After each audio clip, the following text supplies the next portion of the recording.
College Game Day, live from Ann Arbor, Michigan, is built by the Home Depot, proud sponsor of college football's premier pregame show. Overnight a downpour in Ann Arbor, but the rain has stopped for now. Still a possibility it could rain in prime time when the Irish and the Wolverines collide on ESPN. 54% chance of rain. Are you feeling lucky tonight? The new suites in the Big House make it louder than ever. It's larger than ever, and it'll be lit up as 115,000 plus welcome Notre Dame here to Ann Arbor. And we welcome you to College Game Day. We've been outside the Big House. We've been on the golf course, across from the Big House. Never been on the campus before. Very nice. Burton Tower up there. Chris Fowler, the Corso, Kirk, Herbstreit, merely bit players in this drama because number 21, Desmond Howard, is back home in Michigan. These students were either in diapers, Desmond, or they weren't even a twinkle in their daddy's eye when you laid out and made that fourth down catch against the Irish. Many moons and they're ago. going to salute you tonight, so welcome back. Thank you very much. In true Michigan form, I always bring gifts for the guys. So this one's for you, CF. You open this it now? one's for Coach. And this one's for Kirk. Christmas morning here. You know, Ohio State people love this. Right? Always bring Save the wrapping paper, Kirk. What do we got here? I always bring gifts. This is a little something. All right. Look at this. Guys. Oh, this is nice. Look at the picture on that. Look at the back cover here, though. I like that picture. I like that. You are suited up there. Thank you. I Very appreciate it. Chronicles my football career. A bunch of pictures, a bunch of stories and quotes, and it focuses on Michigan, but you know my pre-Michigan days and my post-Michigan days too. So enjoy it. Let me know what you think about it. Shameless plug. Now we get to the. Having coached a lot of games in the afternoon in the stadium, I'm looking forward to seeing the Big House lit up at night. Boy, will that be something. You know, in an era where there's expansion talk and who's going where, isn't it nice to come back to a traditional rivalry like Notre Dame and Michigan? This is college football, and these two teams get together. Yeah, Notre Dame's first ever game was against Michigan.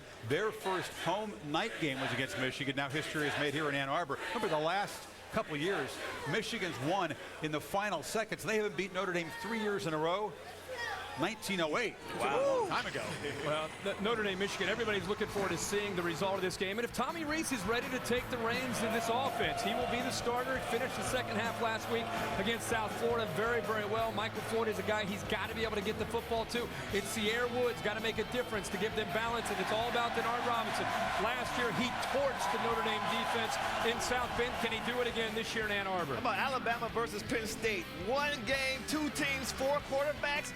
Alabama's quarterbacks, Phillip Sims and A.J. McCarron, both threw picks last week against Kent State. And Penn State's quarterbacks, they didn't look that great either. Rob Bowden and Matt McGlowan, they didn't play extremely well either. One quarterback's going to have to step up and make a big play today, Lee. South Carolina, Georgia. Marcus Lattimore, South Carolina's All-American running back, started the year by scoring 3 rushing touchdowns.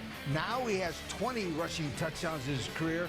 Plus, he's had 5 100-yard or more rushing games and only 14 games. Well, Dan Mullen and Gene Chizik share an uncomfortable connection via Cam Newton. Both want this one badly. Auburn needs to plug those leaks in that run defense immediately as the Bulldogs.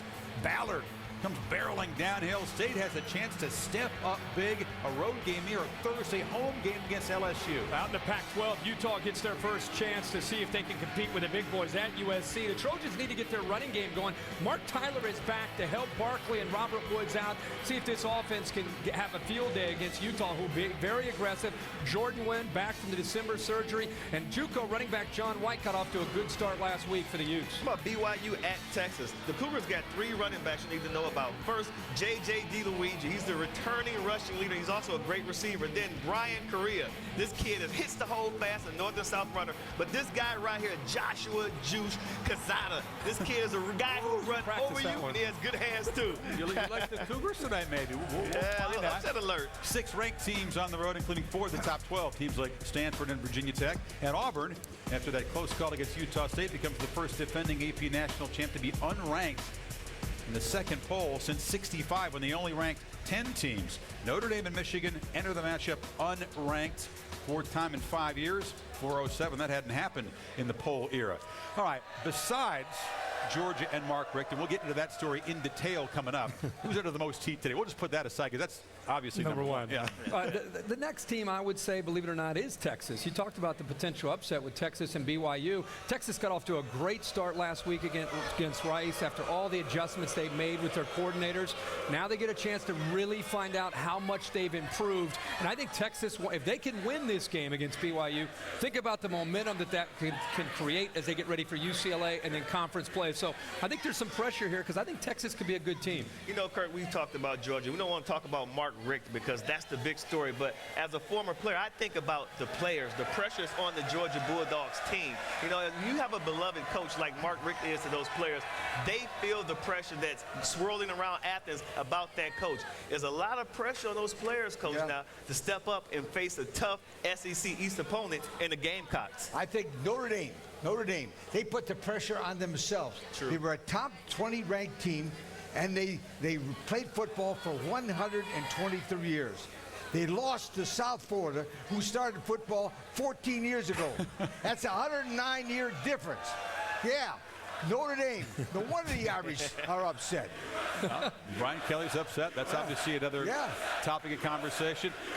A reminder that if it's going to be the Irish headgear or the Wolverine, you're on a 4-year Week 2 headgear prediction winning streak. So you're under pressure. You're under pressure at the end of the show. I didn't know that. Week 2. Someone gave that to me. I believe it to be true. A couple other things today. Frank Beamer goes for his 200th victory at Virginia Tech, and TCU, off that win, they lost in Baylor, gave up half 100, goes to Air Force. Tough one. The Falcons are now a slight favorite in the game because Ed Wesley, the great running back, is out, didn't travel, and Tanner Brock, good linebacker. You want to change? No. All right, Purple Tie, something to think about there, Colorado Springs. Coming up on College Game Day, Aaron Andrews still down with Brian Kelly. Why the Irish head coach says his sideline outbursts last week were totally out of character. Urban Meyer will join us. He's going to go to the film room for a closer look at Alabama's talented defense, joined by Tom McShay there, how it could be exposed with some shrewd play calling. Here we go behind the scenes with Texas, one of the toughest drills you'll see at any practice on any level. It's the pit drill. College Game Day continues. When the receiving core of our next opponent looks at our tape, we want them to say, dang, we're playing against the Texas secondary.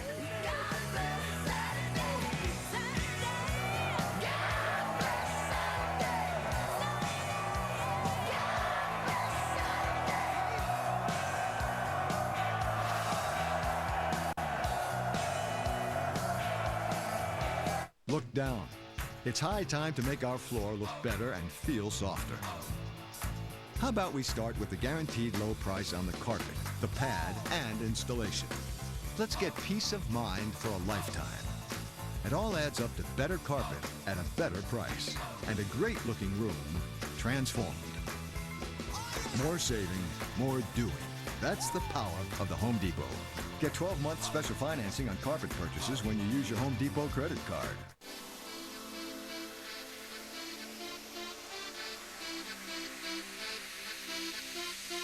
Now it's time for a one-of-a-kind party.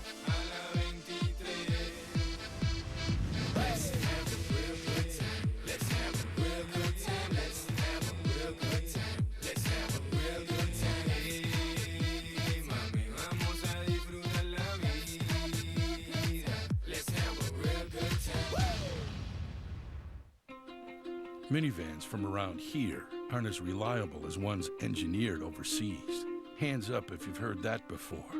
Yeah, us too. But here's something you may not have heard.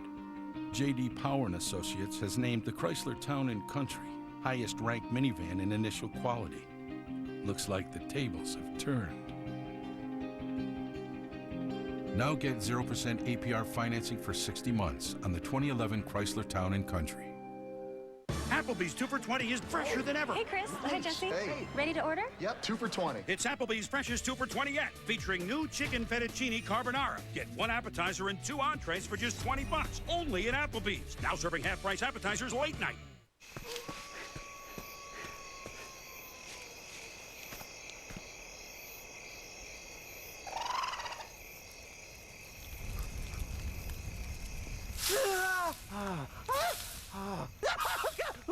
Yo,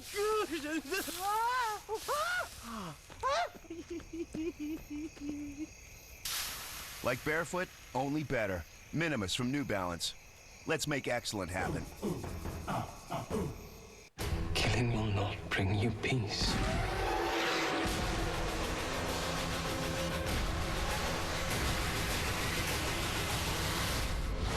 Peace was never an option. X-Men First Class. It's a classic battle under the lights as Michigan hosts rival Notre Dame in their first ever night game at home. ESPN College Football Primetime. Notre Dame, Michigan, tonight at 8 Eastern on ESPN. College football lives here. College Game Day is built by the Home Depot. More saving, more doing. That's the power of the Home Depot. And in part by Dr. Pepper. With 23 flavors, Dr. Pepper is always one of a kind. The scholars of Sigma Chi showing their feelings for Notre Dame and raising money for a good cause. It's good stuff. What's better than that? It's Lee's rental costs. Reminder to log on to ESPN.com and search Pick'em, presented by Chevrolet. And then stay tuned for Saturday selections later on in the show. We got some special moments planned for you. Herbstreit picked Missouri to go on the road and beat Arizona State. Didn't happen last night. It was a thriller, though. A muff punt sparked the Missouri rally. They were down 2 touchdowns, and then they tied here. Franklin to Michael Agnew. It's 30 apiece. After the Sun Devils went 3 and out, Missouri has the ball in their own 7, and Henry Josie gets loose for 37 down to the sideline. They're not trying to run out the clock. Now they're going for the win here. And here comes Grant Russell. He was good earlier from 47. They iced him with a couple timeouts from 48 for the win. Herbstreit, the upset. You know, anytime a 95 steps in there as a place kicker, you're always worried. How about 6'8" Brock Osweiler to Jamal Miles? It's 37-30. Osweiler, 353 and 3. But Sun Devils defense has to stop Franklin. He's pressured. It's 4th and 5. Incomplete. And the Sun Devils, after blowing a 2-touchdown lead, win it. There's big old Osweiler with the pitchfork, talking about the O-line. Sun Devils win. Much needed win for the beleaguered Pac-12, which got off to a slow start. How good is Arizona State from what you saw last night? They looked athletic as expected. I think they could become maybe their own worst enemy at times, you know, with mistakes, mental mistakes on both sides of the ball. But athletically, this team's going to be a team to look out for, obviously, in the Pac-12 South. I agree with you. I think that was a big win for them psychologically. But September 24th, when they take on the Trojans, that's going to be the game I'm going to be pointing at. Yeah, they got a road game at Illinois next week. Exactly. How about Thursday night, Oklahoma State? They jumped on Arizona, 21-0. Brandon Whedon, his quarterback, hit 19 of his first 20 passes for 154. I'm flicking back and forth, and Whedon and Aaron Rodgers, they looked interchangeable. It's like neither guy was throwing incompletion. Hey, 19 for 20, 155. It was over. They got a good-looking football team, boy. Ooh. Early urgency in Tucson. Mike Stoops after that beatdown. That wasn't good. Not at all. Pac-12 early returns not great. Meanwhile, Texas last week, the anticipated opener against Rice. Yeah, you know, how did he look? Malcolm Brown, so much hype. 86 rushing yards, pretty good. It's going to get much tougher, but the other thing is that they spread the ball around. Jackson Shipley looked good. Mike Davis has a big upside in, made a big play there. And the big story, they didn't commit turnovers. A team that was minus 12. Ear Hold'em, a couple of takeaways here. So a promising start against Rice. But now here comes BYU. It's a second consecutive road game for the Cougars here, who beaten Texas both times they played back in the 80s there. And they beat Oklahoma a couple years ago, knocked out Sam Bradford. They're 3-0 all-time against the Big 12. That scoop and score fumble return stole the victory at Ole Miss, so Cougars come in with some confidence. They only allowed 2 field goals in that game. On offense, BYU tries to bloody your nose with the run game that Desmond talked about, and then stretch the defense. So it's a challenge for those Texas DBs who are coached by the old school Dwayne Akina. He's wired for practice where he teaches toughness in the pit drill. Check it out.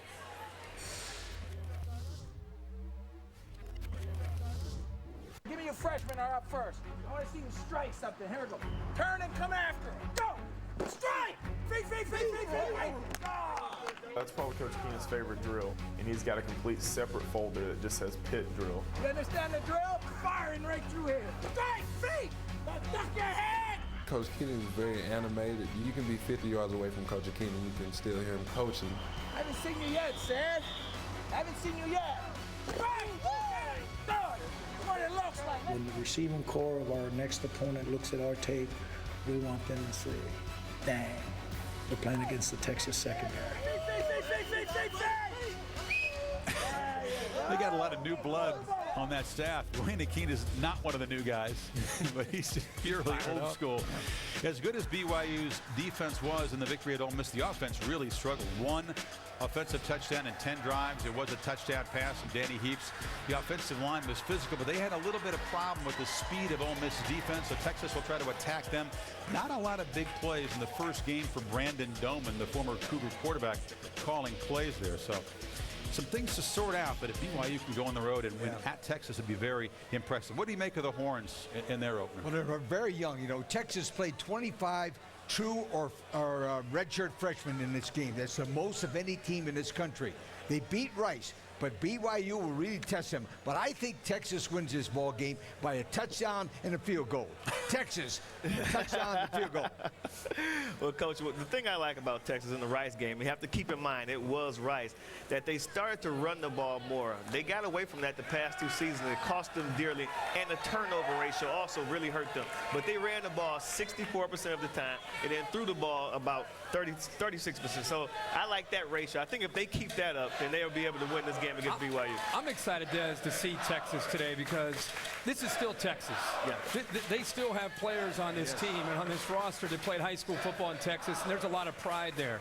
They lost on defense. You just talk about Dwayne Akina, Curtis Brown, Chalky Brown, Aaron Williams. Their 3 top corners are gone now in the NFL. They're breaking in some new people on the perimeter of their defense. They're going to get tested against Jake Heaps, even though he didn't have a great game last week. I think Texas's pride is on the line right now. I think they've built the entire offseason into getting off to a fast start. So I think that pride is what carries the day, and I think Malcolm Brown is the real deal. I think they get a win. They're awfully young. They are young. They still got the heart. I like Texas. Yeah, they don't want to go to UCLA, which may not be a great team, but did dominate Texas in Austin last year at 1-1. You want to go 2-0. Absolutely. Visiting the Bruins here. Perhaps if the Big 12 survives in years to come, BYU has been mentioned as a candidate to join the conference. Yeah. But then you got all kind of machinations going on there. A&M, who's off today, lawyering up, getting ready for escape to the SEC. Oklahoma exploring all kinds of other things at Oklahoma State. So interesting times, although not that active on the field today for the Big 12. And do the Pokes look like a top 10 team or what?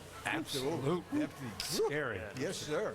A lot of talent. All right, so much for what have you done for me lately? Time on the Plains here, that magical season a year ago, but serious concern on why Auburn could be sitting at 2-6. Some say by Halloween. And again, the pressure on Mark Richt, what some of the Athens faithful are saying, it's not pretty. I just don't think our coaching at the moment is up to par. I'm starting to wonder if Coach Richt is the man for the job.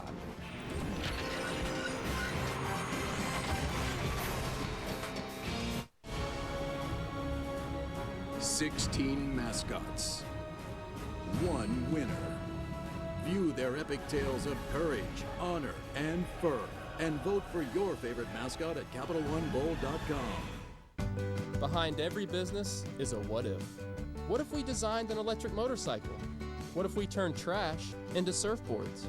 Whatever your what if is, the new Sprint Biz 360 has custom solutions to make it happen, including mobile payment processing, instant hotspots, and powerful devices like the Motorola Photon 4G. So let's all keep asking the big what ifs. Sprint Business Specialists can help you find the answers. Sprint, America's favorite 4G network. Losing weight clicked for me when I realized that Weight Watchers Online is for guys. All the guys, they think, do some crunches, that'll just make you thin right away. That just doesn't work. So with Weight Watchers Online, it teaches you about doing the right things when you're eating. There's something called a digital cooler. Grab some beer, maybe some chips, and you can stay on plan. I lost 57 pounds. I pick up a 55-pound weight, and I cannot believe that used to be right here. Join now and get 1 month free. Hurry, offer ends September 17th. Weight Watchers Online for men. Finally, losing weight clicks. Michael, every day you make me proud. Here's to a future that's as bright as you are. With over 165 years of experience, New York Life can help ensure your loved ones are always taken care of. It's the most selfless gift you can give. Go Live from ESPN gives you an unprecedented college football experience. Every Saturday, we take you on a non-stop trip across the country so you can catch every touchdown, every incredible upset, What a grab! and every wild finish. Kick it over, covers it! Live as it happens. But when it counts on Saturday, watch ESPN Goal Line, presented by Capital One. Saturdays, noon to midnight. Available on Time Warner Cable, Verizon Fios, and Bright House Networks, and streaming live on Watch ESPN. When it shifts, it goes. No, it's more of a. Good news, just a simple shift solenoid. It's like a ching. It's just your mom's. Oh. I don't know what this light is. That's your check engine light. We'll check it for you. Oh, thanks. For nearly 50 years, AMCO centers have fixed the most complicated system in your car, the transmission. So it's no wonder people come to us for everything. AA, MCO.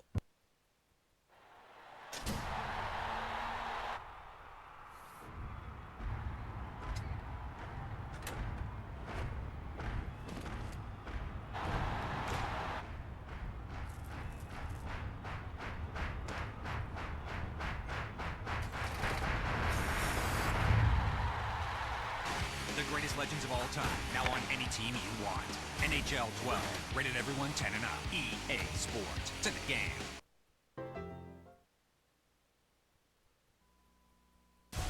College Game Day, live from Ann Arbor, Michigan, is brought to you in high definition by Vizio.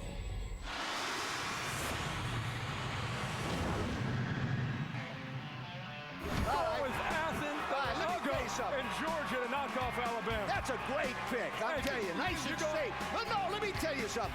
I love Georgia.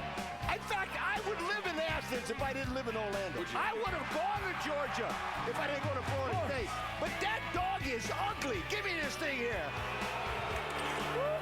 That's an ugly dog. And I'm gone. Mind your trunk, sir. You're not allowed to say that. You're not allowed to say that. I still can't believe he called Uga. The former Georgia All-American David Pollack offended by your criticism of Uga. But that game against Alabama, they donned the black jerseys.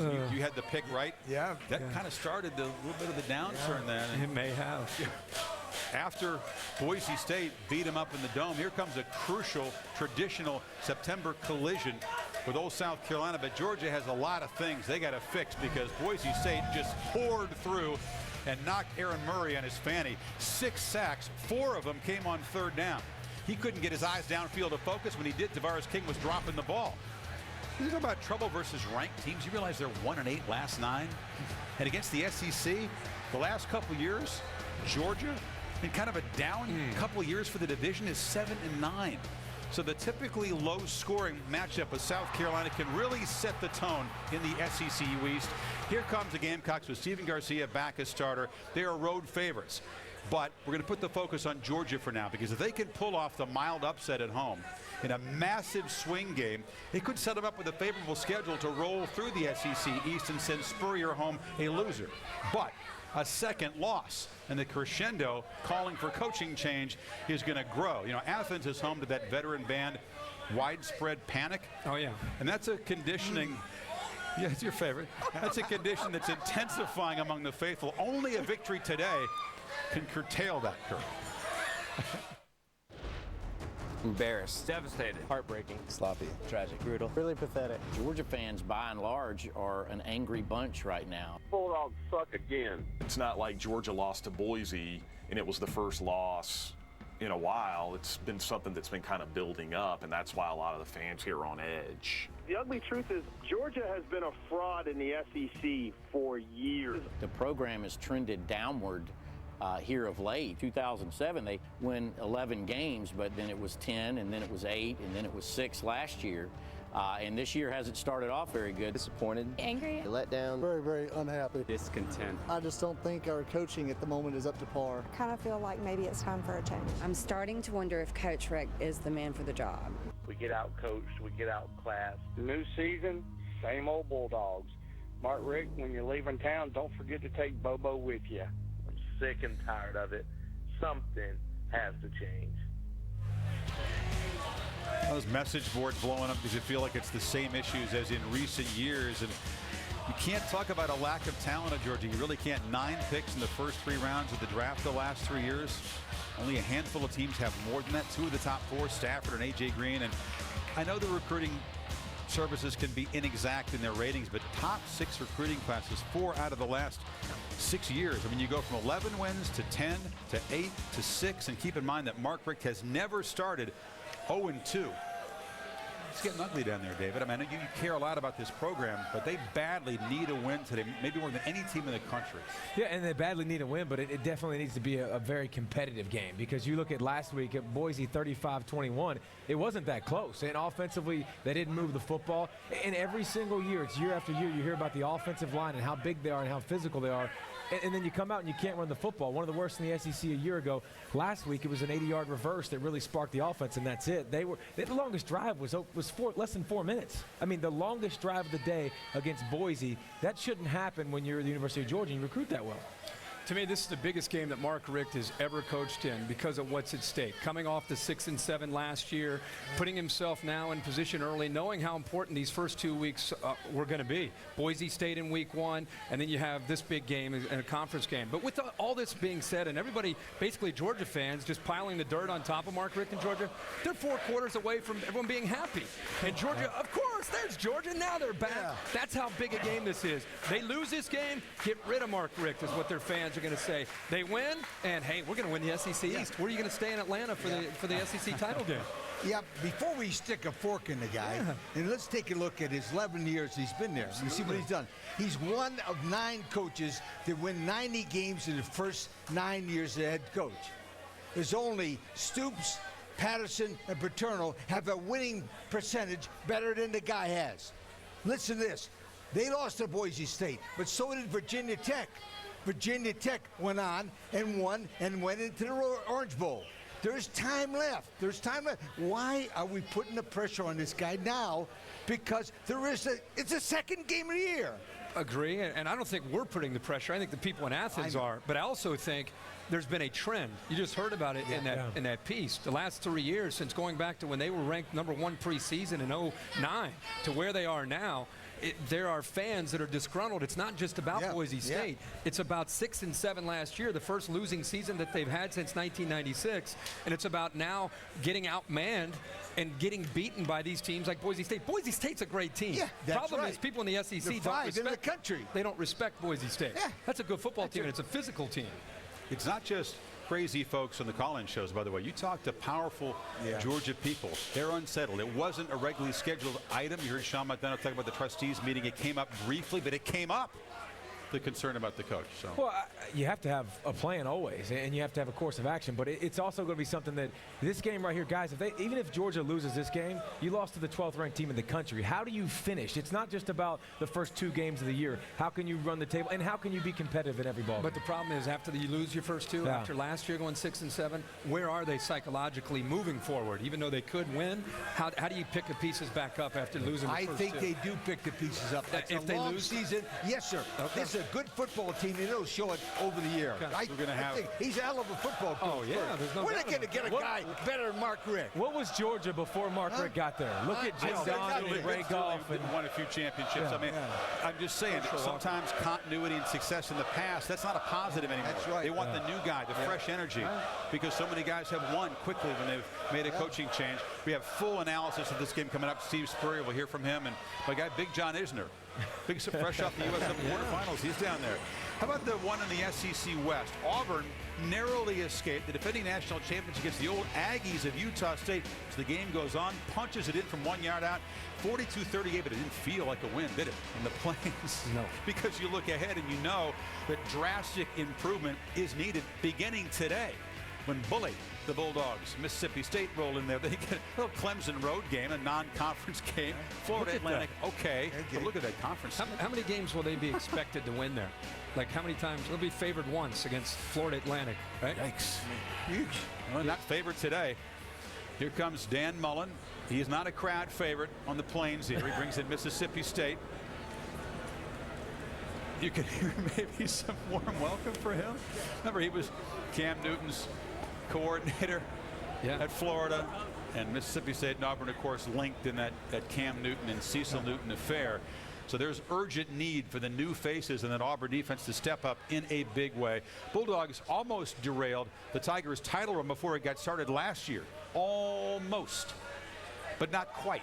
See, that's the old story for Mississippi State. They've lost 11 straight SEC openers. So you see the importance of getting off on the good foot this year with LSU visiting Starkville next Thursday. This could be the biggest 6-day stretch in Mississippi State in decades. But they got to take care of business. Almost doesn't do it anymore. Here's Mullen getting his team ready this week.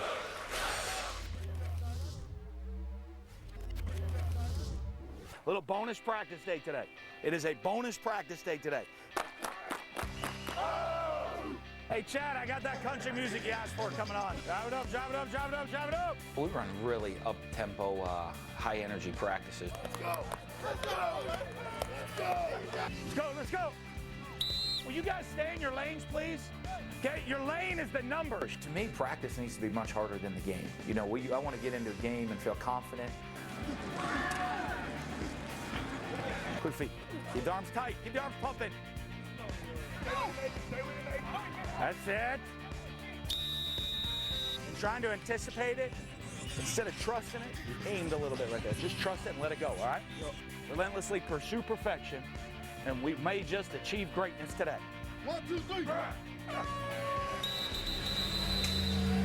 Mullen's offense looked all world against Memphis. But that's Memphis. Everybody's does. I mean, we don't know yet until we see him today. Well, the Bulldog offense has scored 30 points the last 4 games. It's the best record they've had in their school history. They're tremendous running the ball. I think the run wins it for Bulldogs. Bulldogs, 17-14. Reverse from last year. Yes, it was reverse from last game. Just nice catch. I thought you'd miss it. 17-14. And Auburn got lucky there late. Mississippi State dropped the pass. I'm buying Mississippi State, guys. I think they're the real deal. And I think Chris Relf now with a year under his belt, the game that he played against Michigan in the bowl game gave him confidence in the offseason. And you look at the weapons around Relf, Vic Ballard in the backfield, Chad Bumpus on the outside. I got to name them. They have 8 receivers. Arsetto Clark, Jamian Lewis, Sam Williams, Michael Carr, Brandon Evans, Robert Elliott, Chris Smith. They're interchangeable. Not all at once, when Dan Mullen was in Florida calling the plays with Urban Meyer, he had Percy Harvin, he had Lewis Murphy. He had some weapons here and there, obviously.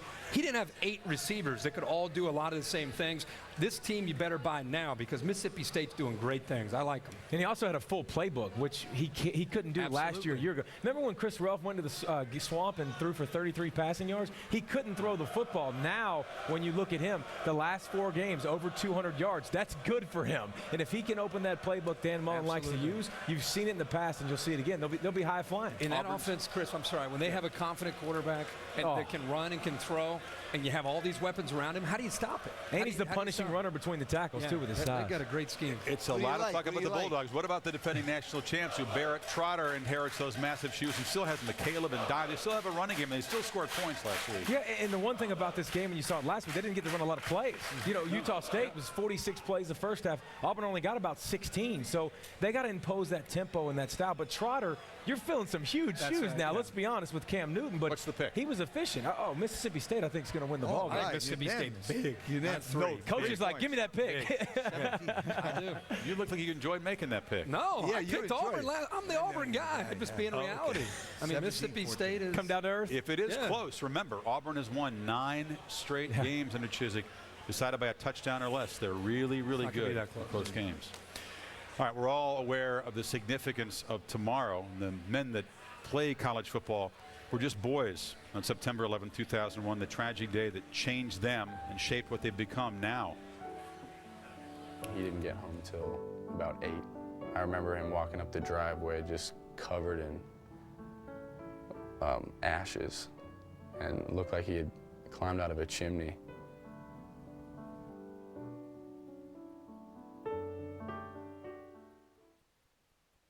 Richmond, it's the last chance to make Chase dreams a reality. For Denny, Tony, and Dale Jr., it means win or go home. The NASCAR Sprint Cup Series at Richmond, tonight at 7 p.m. Eastern on ABC. There's a new block of programming, weekday afternoons on ESPN2.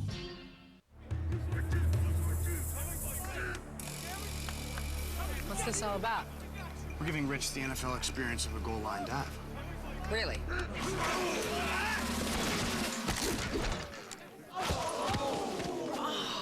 There's an easier way to get an ultimate NFL fan experience. Just snap the tag wherever Bud Light is sold and you could win. Bud Light in the NFL. Here we go.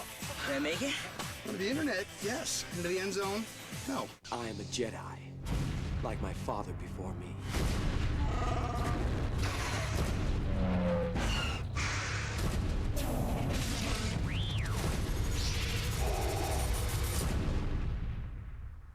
We build tires, but not like anybody else. We build our tires for people, not just cars. So more than what your Cooper tires can do, it's about what you can do with your Cooper tires. Like get up to $75 back on 4 qualifying Cooper tires during our Take the Money and Ride event.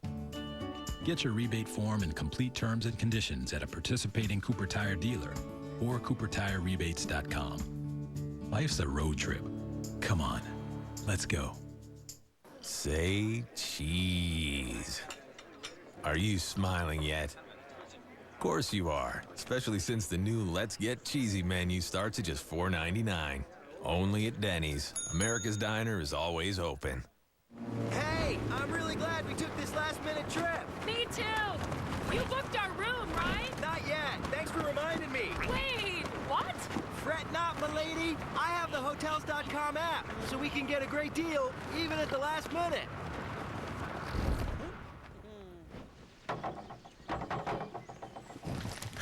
Well played, sir. Download the free Hotels.com app and get exclusive mobile deals. Hotels.com. Be smart, book smart. If it's time for tailgating, it's time for s'mores.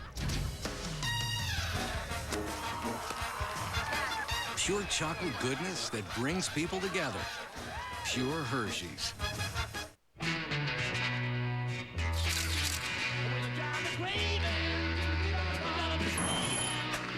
Would you like her to rephrase the question?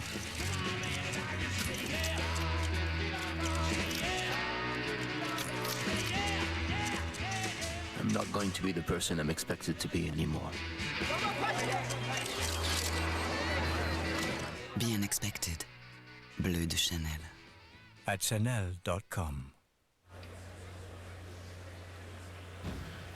Here in Ann Arbor, a few raindrops beginning to fall. We said it was about 50-50 for rain. Let's hope it doesn't get any heavier than this as we count down to kick off Notre Dame at Michigan under the lights in prime time on ESPN. Tom Rinaldi joined us. We were talking about September 8th, 2001. On that day, it was Jim Tressel's first game at Ohio State, Pete Carroll's first loss at USC. Steve Spurrier and Florida were the #1 ranked team. And game day followed Notre Dame to Lincoln, Nebraska, where Eric Crouch and the Huskers got the win. He would eventually win the Heisman Trophy that season. And if you think about it, that was really the final Saturday, Tom, before so much in our world changed, wasn't it? 10 years later, Chris, you know, the tragedy and the urgency, in a way, give way now to remembrance and to reflection.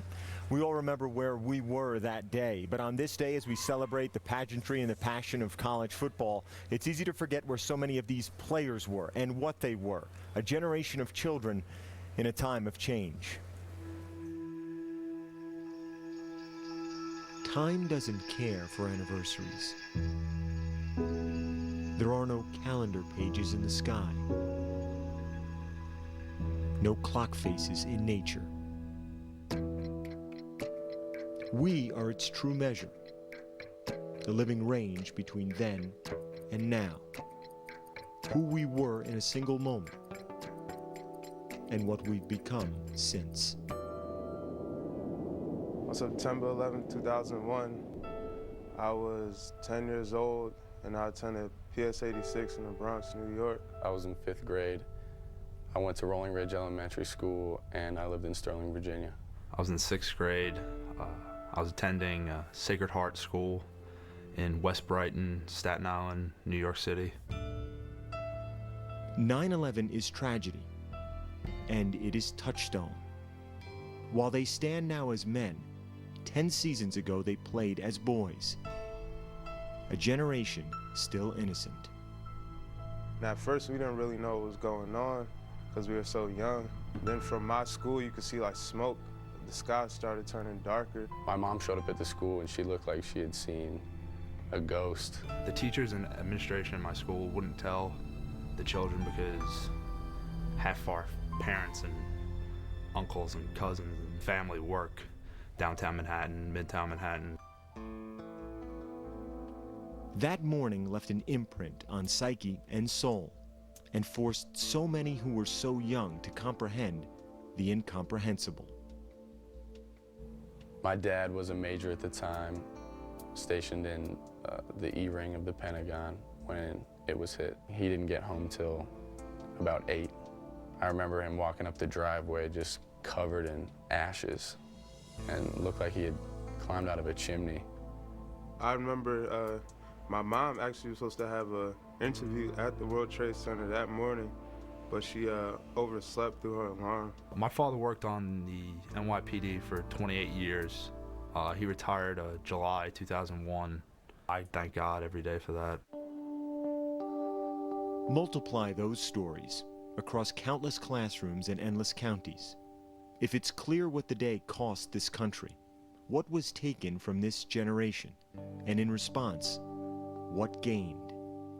I always knew that I was going to serve my country in some capacity, but it really motivated me that it was something I needed to do more than something I wanted to do. For every commitment that clear, there were other changes, in perspective, in priority, and in purpose. It made me realize how important and how much my family means to me, and it made us all stronger. 10 years, birthdays and graduations, first crushes and senior proms. 10 years later. As we celebrate a September Saturday and the games that fill it, we see these three players and more. A generation in who they were and what they've become. 9/11 has reached, of course, into every part of our country and every corner, and it's left its mark. And a piece of that day rests right here on the Michigan campus. A 210-pound piece of steel recovered from the Twin Towers and the World Trade Center site is on display here as a reminder. And obviously, as we look at it, we also at different times look around us and try to keep our own stock in perspective. For other examples and more evidence of how the day remains with us on this day, here's Aaron. Well, Tom, there are countless plans for commemoration and reflection all around the college football landscape today, like the color guard of the New York City firefighters at Penn State, or a red, white, and blue out at Arkansas, or a salute to heroes at West Point. But to pick one, at the University of Central Florida, thousands are expected to carry red bandanas to honor Wells Crowther, a fallen Boston College athlete who on September 11 helped save dozens but lost his own life in the World Trade Center South Tower. On that day, he wore a red bandana to help keep the dust and the smoke out of his lungs as he pushed others to safety before the tower collapsed. On Boston College's helmet today, they will be wearing that decal right there, a red bandana. Also, you'll see the number 19. That's Crowther's old lacrosse number. And here tonight in Ann Arbor, a special rendition of God Bless America, followed by a flyover, will take place with both teams on the field just before kickoff. Game Day will be back in Ann Arbor right after this.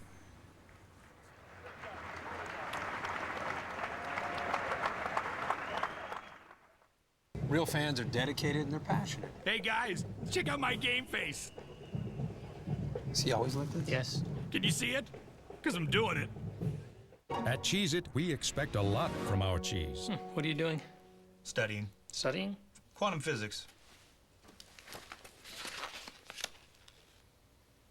That's not mine. I don't know where that came from. Oh, is that a check? That's not a good check, is it? What do you think? It's a bad check. We take the time for our cheese to mature before we bake it into every delicious cracker. Because at Cheez-It, real cheese matters. No, I I'm not a well-decorated sea captain who battles monsters on a large nautical vessel, but thanks to Old Spice, I smell like I am. No, I don't have 14 well-oiled abs or endless gold treasures pouring from my pants. But shh, don't tell my nose that.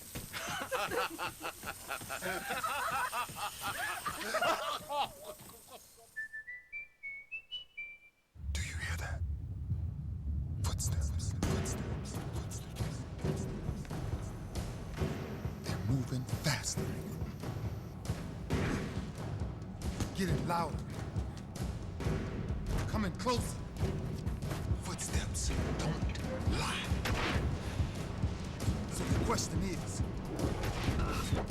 do you hear footsteps, or are they hearing yours?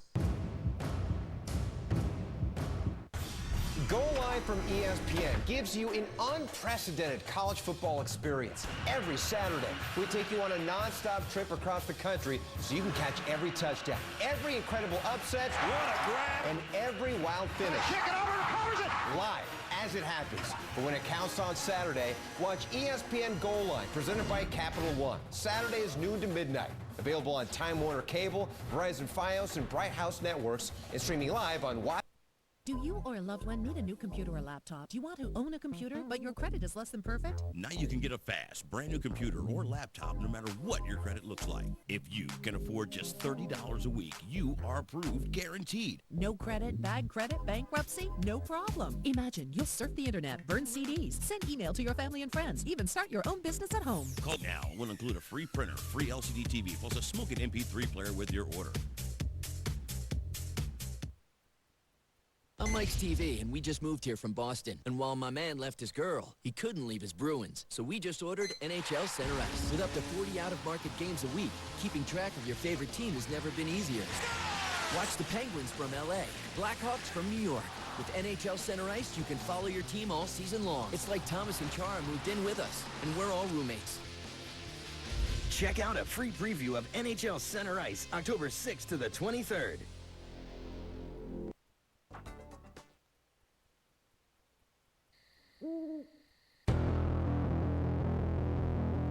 In a place where victory so often has ruled the day, now they must own the night. Through history, they've shined. Under the sun, they've glowed.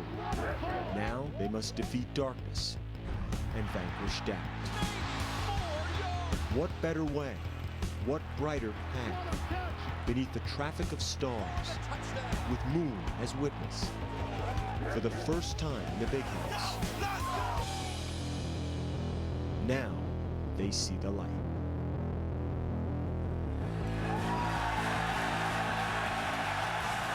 Unique thing here in Michigan. You know, Michigan's players haven't even played a lot of road night games, maybe one per year. So Brady Uck was telling us, although his staff's familiar with the routine, it's a new deal for the players. Get used to that rhythm of waiting and waiting. Exactly. Yeah. Doing stuff like watching pregame shows. And meanwhile, tonight, history made, but throwback uniforms also part of the mix. That's not the real Manti Te'o. A little skinny guy. What do you think of the green numbers and the stripes? Do we like it? I think it looks pretty good. Yeah, I think it looks good. Look at the shamrock. Not bad. They have First socks, time different since the socks. 60s they wore shamrock on the helmet. Hey, that's Did pretty. they really? I'm waiting for Joe Paterno to wear the New York. Yeah, keep waiting. Yeah, exactly. Not gonna happen. Michigan's got throwback uniforms, but it's a secret. Oh, okay. We know they have a block M on the front of the jerseys, but some surprises that not even the players know about. Really? It's only just a handful of people know about. So stay tuned, Desmond. A little suspense tonight. There's our Choose It Real fan cam. Some of these folks are out here at 1 a.m. in the pouring rain waiting to get in here. And you can visit collegegameday.com and check out our new twist. It's the fan cam online. You can find yourself in this panoramic shot. If you were here, you could zoom in and find yourself. You two did this. Now we invite fans to do it on collegegameday.com. Oh, there's a lot of 21 stuff. You won't have to look hard to find that. Meanwhile, it is the Pac-12 debut for the Utah Utes, and a win at USC instantly propels them into the conversation in the South Division there because they have a very favorable schedule. Arizona State, not quite as favorable. Norm Chow returns as the OC after so many years at USC, and the Utes like the matchup of their stout front seven on defense. Star, Lotulelei, and company up front against the USC offensive line that's a little bit green, and protecting Matt Barkley is a major challenge. Barkley threw a school record 34 completions in the opening game, but it still took a pick at midfield in the last minute to subdue the mighty Golden Gophers. They got shut out in the second half, so even though Robert Woods went crazy, 17 catches, 177, and 3 touchdowns, they couldn't really pull away. Shelley Smith visited with Barkley about better balance and a return to the top running back from suspension today. Thanks, Chris. Matt, with the week that you and Robert had last week against Minnesota, what do you expect from the Utah defense? They're probably going to be keen on him to try to stop him from making big plays. And so we're coming in knowing that, you know, Robert's not our whole offense, and he's definitely a huge part of it and an explosive playmaker. But I can't be locked on him the whole game. And so we have, you know, a lot of plays where, you know, everyone's involved, and so I'm just going to go through my reads, and if he's open, I'm going to dish him the ball, and he usually gets open. So, but I'm also going to make sure that I go through my reads and just be sound and consistent and not try to force anything just because it's, you know, I'm throwing to him. That said, having Mark Tyler back, what does that do for your offense? Yeah, it's huge. We're really happy to have him back. He's another explosive playmaker that we missed last week, and just a consistent back that runs the ball hard and is a smart player. He's been in our system for a long time now, so he knows all the protections, knows where to be, knows how to line up, and he should be making plays for us on Saturday. All right, thanks, Matt. Thanks. He's mature, but is he in game shape, Tyler? DJ Morgan still expected to start on a Coliseum field that could become part of the story. They keep repainting and repainting it, but the sod was chewed up there by a July concert by Rage Against the Machine and Muse. Kirk, two of your favorites. They can't, the side isn't quite right there. You get Rage on the iPod, right? Oh, yeah, absolutely. They actually let them in the Coliseum. They did let them. Seriously? That's amazing. Mosh pit kind of shoot it up? I think Utah is going to keep this game pretty tight. I have a lot of respect for Kyle Whittingham as a defensive mind. He's not going to get caught up in just stopping Robert Woods. They'll have a very detailed plan on how to try to slow down USC. Ultimately, USC has too many athletes, but I still think SC's defense is a weakness. They can't play in space. Utah will look to try to exploit that. And I don't know. I think SC wins, but I think Utah represents themselves very well and competes. I agree with you, except the running back, junior college kid, James White. He had 150 yards last week, 2 touchdowns. I think Utah will keep it close. USC wins by a touchdown. I think we all agree that Utah will keep it close. I'm concerned with USC, the way they let Minnesota get back in that game. That's not a top-tier Big Ten team. I want to see if their defensive line can get some pressure on Matt Barkley, though. If they can't, it's going to be a long day for their secondary because they're young and inexperienced. All right, elsewhere in the Pac-12, Cal travels to Colorado as if the Buffs' schedule isn't hard enough in year 1 of the conference. Not an official Pac-12 game. It was previously scheduled, and they got embarrassed by the Bears last year. Yeah, and they got embarrassed last week by Hawaii out in the islands, so not a lot of good momentum coming into this game. You know, Cal has some speed, obviously. It's something that they've always tried to exploit with their athletic ability in space. They'll look to do that with Sofele. I think also Cal's defense, a lot of pressure that they'll put on Colorado. Colorado, first year with John Embry, it's going to take some time. This is not a good matchup for them. So opener for Nevada at Autzen. They got 14 starters and 4 all-WAC guys from the greatest team ever. Defensively, they're expecting to be improved. They're going to have to be because Oregon's potent. Now, they got to get LaMichael James, who cramped up last week, going. Oregon looking for much improved defense. They got run over late by LSU. Stanford and Duke, interesting one. Well, Stanford and Duke, it's all about really Stanford and what they can do. Chris Owusu can get downfield and make a lot of plays. Andrew Luck, it's almost like we're waiting for him for the big opponent. But the thing that doesn't get talked about enough with Stanford is their defense. They'll be all over the field today with Shane Scove leading the way. Stanford, big favorites on the field, but in the classroom, the tail of the tape, pretty competitive here. Stanford only admits 7% of the applicants. Duke, 19%. The average SAT, that's out of what, 2,400? Take a look at that, Michigan students. Oh, that's right on par with Michigan, actually. No, Michigan, are they in that, Desmond? They're in that world, right? I think so. Yeah, I believe so. Is Michigan a bargain? Is that the average? That's about the average here? The cost though is a little higher. $55 grand a year. You better hope that your 4 boys have some athletic talent, get some scholarship. Send kids to the good schools these days. Aaron went to Florida. I don't know where they stack up in the tail of the tape, but raindrops beginning to fall, Aaron. Well, coming up on College Game Day. A tough week in South Bend after the Fighting Irish opened their season with an embarrassing loss to the University of South Florida, and their head coach, Brian Kelly, loses his cool on the sidelines. I'm an emotional guy, but, you know, you have to be careful as well. And so, you know, I've got to do a better job. I'm still coaching my guys hard. That's never going to change. You know, it's hard for me sometimes to know that the camera's on you all the time. You know, I just have to be more aware of that.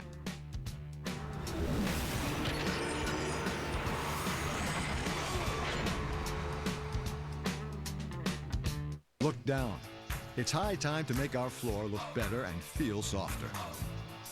How about we start with the guaranteed low price on the carpet, the pad, and installation. Let's get peace of mind for a lifetime. It all adds up to better carpet at a better price and a great looking room transformed. More saving, more doing. That's the power of the Home Depot. Get 12-month special financing on carpet purchases when you use your Home Depot credit card. Hey, I'm Todd McShay. We built a film room here in Urban Meyer's house. Unfortunately, right now, Coach is on a conference call, but I promise we'll get him off the phone, we're going to get him in the film room, we're going to break down this Alabama 3-4 defense, how hard it is to actually game plan for.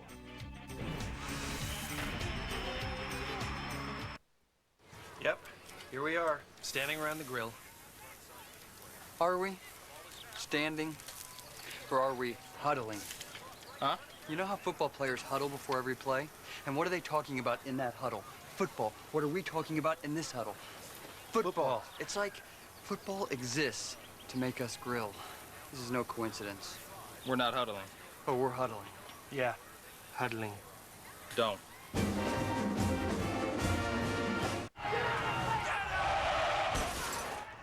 I'm a ref being chased out of town after the worst game of my career.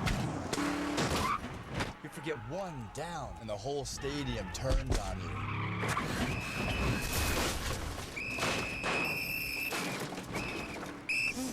And if you have cut rate insurance, it may not pay for all this. So get Allstate. You can save money and be better protected from mayhem, like me. Shop less, get more. Make one call to an Allstate agent. Got your grill here. You're gonna take this and scrape off all the dripping. Follow me. Now get deep flavor without the deep fryer. The new Subway Oven Crisp Chicken. Always baked, never fried. It's a taste breakthrough. USA Prime Credit. My name Peggy. You have problem? Peggy? Okay. Lost my card. Need a replacement sent to my hotel tomorrow. 1 month. Let's try this again. Do you believe in yourself? Yes. I believe in you too, Peggy. You could be my go-to guy or girl. Now stand tall and get out there and replace my card. You inspire me. 3 weeks. Okay, let's start over. Want better customer service? Switch to Discover. Ranked #1 in customer loyalty. It pays to Discover. The Force is what gives the Jedi his power.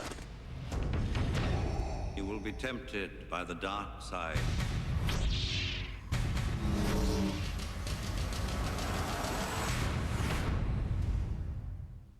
I'll take that trade all day. Your fantasy team survived the dial-up days. Honey, did you pick up the phone? I'm on the World Wide Web. It'll survive pretty much anything. Excuse me, hi. We're going to have to wrap this up. Can she call you right back? Sign up for free fantasy football at ESPN.com. College Game Day is brought to you by Kingsford Charcoal. Go to grilling.com and tell us where you're tailgating this weekend for a chance to win a grilling package worth $500.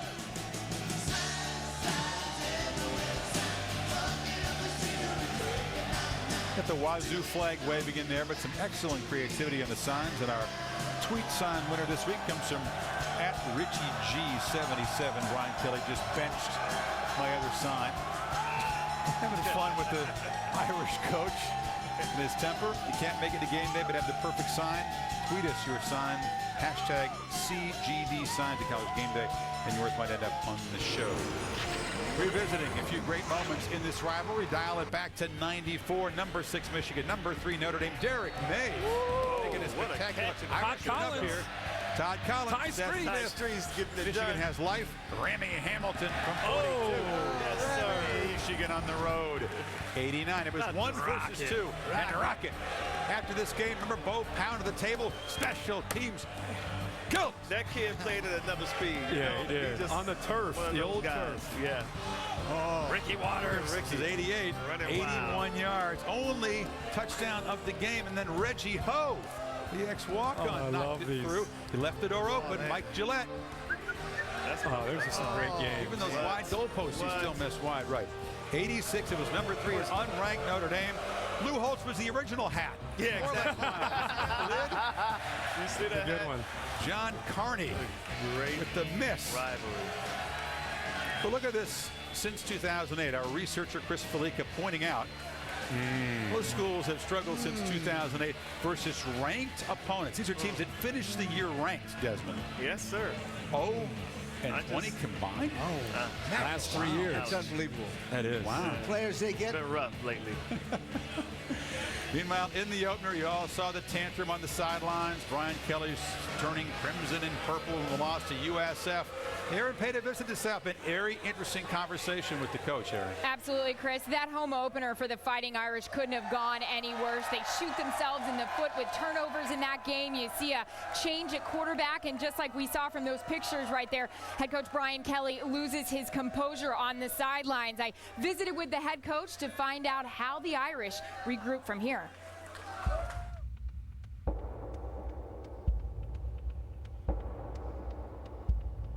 You know, there's high expectations, but that's why I wanted to come to Notre Dame. There's a great tradition here, the most national championships, more Heisman Trophy winners than any other program. But we got to start winning some football games. Opening day for Notre Dame, and they lose the game to South Florida. 5 turnovers. Notre Dame mistakes, doing in the Irish. Our guys executed very well, and then we got right up to the hole, and we couldn't hit a 3-foot putt. The ball comes out, picked up by USF. Crossing pattern, picked off. Diving interception. The 3rd time they've given it up inside the Bulls' 10-yard line. Your emotions on the sideline during the USF game, how would you describe them? Out of character. I mean, you know, I'm an emotional guy, but you know, you have to be careful as well. And so, you know, I've got to do a better job. I'm still coaching my guys hard. That's never going to change. I think it was just everything. You know, it was a frustration of 5 turnovers and, you know, just the circumstances of the game itself.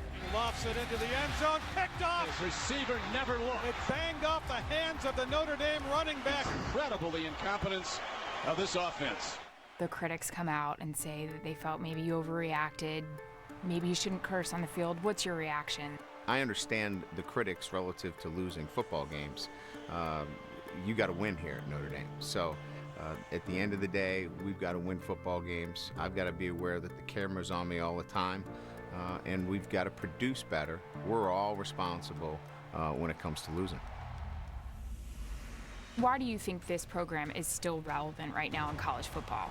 We haven't won to the level that we need to win. There's no question about that.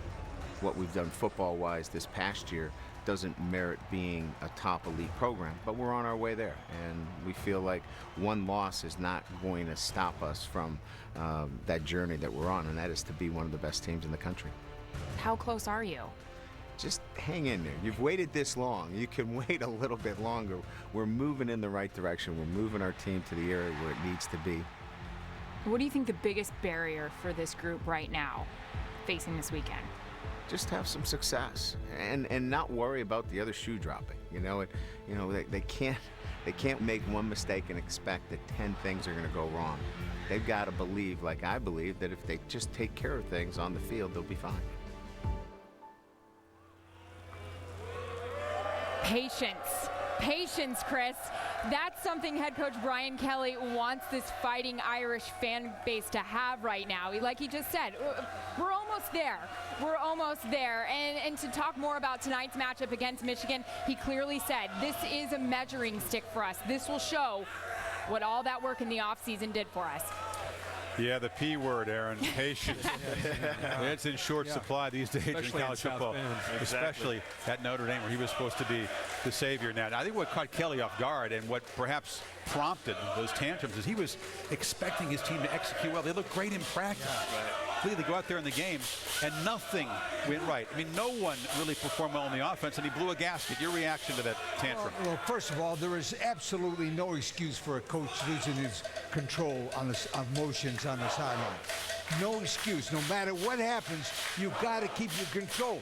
Because if nothing else, you've got to coach the rest of the game. You got to coach the rest. You got to calm down. Now, lack of poise shows panic. And panic is a sign of weakness. That's all I got to say about it. So losing it always bad, no matter the circumstances, no matter the player? I coached for 28 years. I never had a situation like that, and neither one I've seen other coaches have.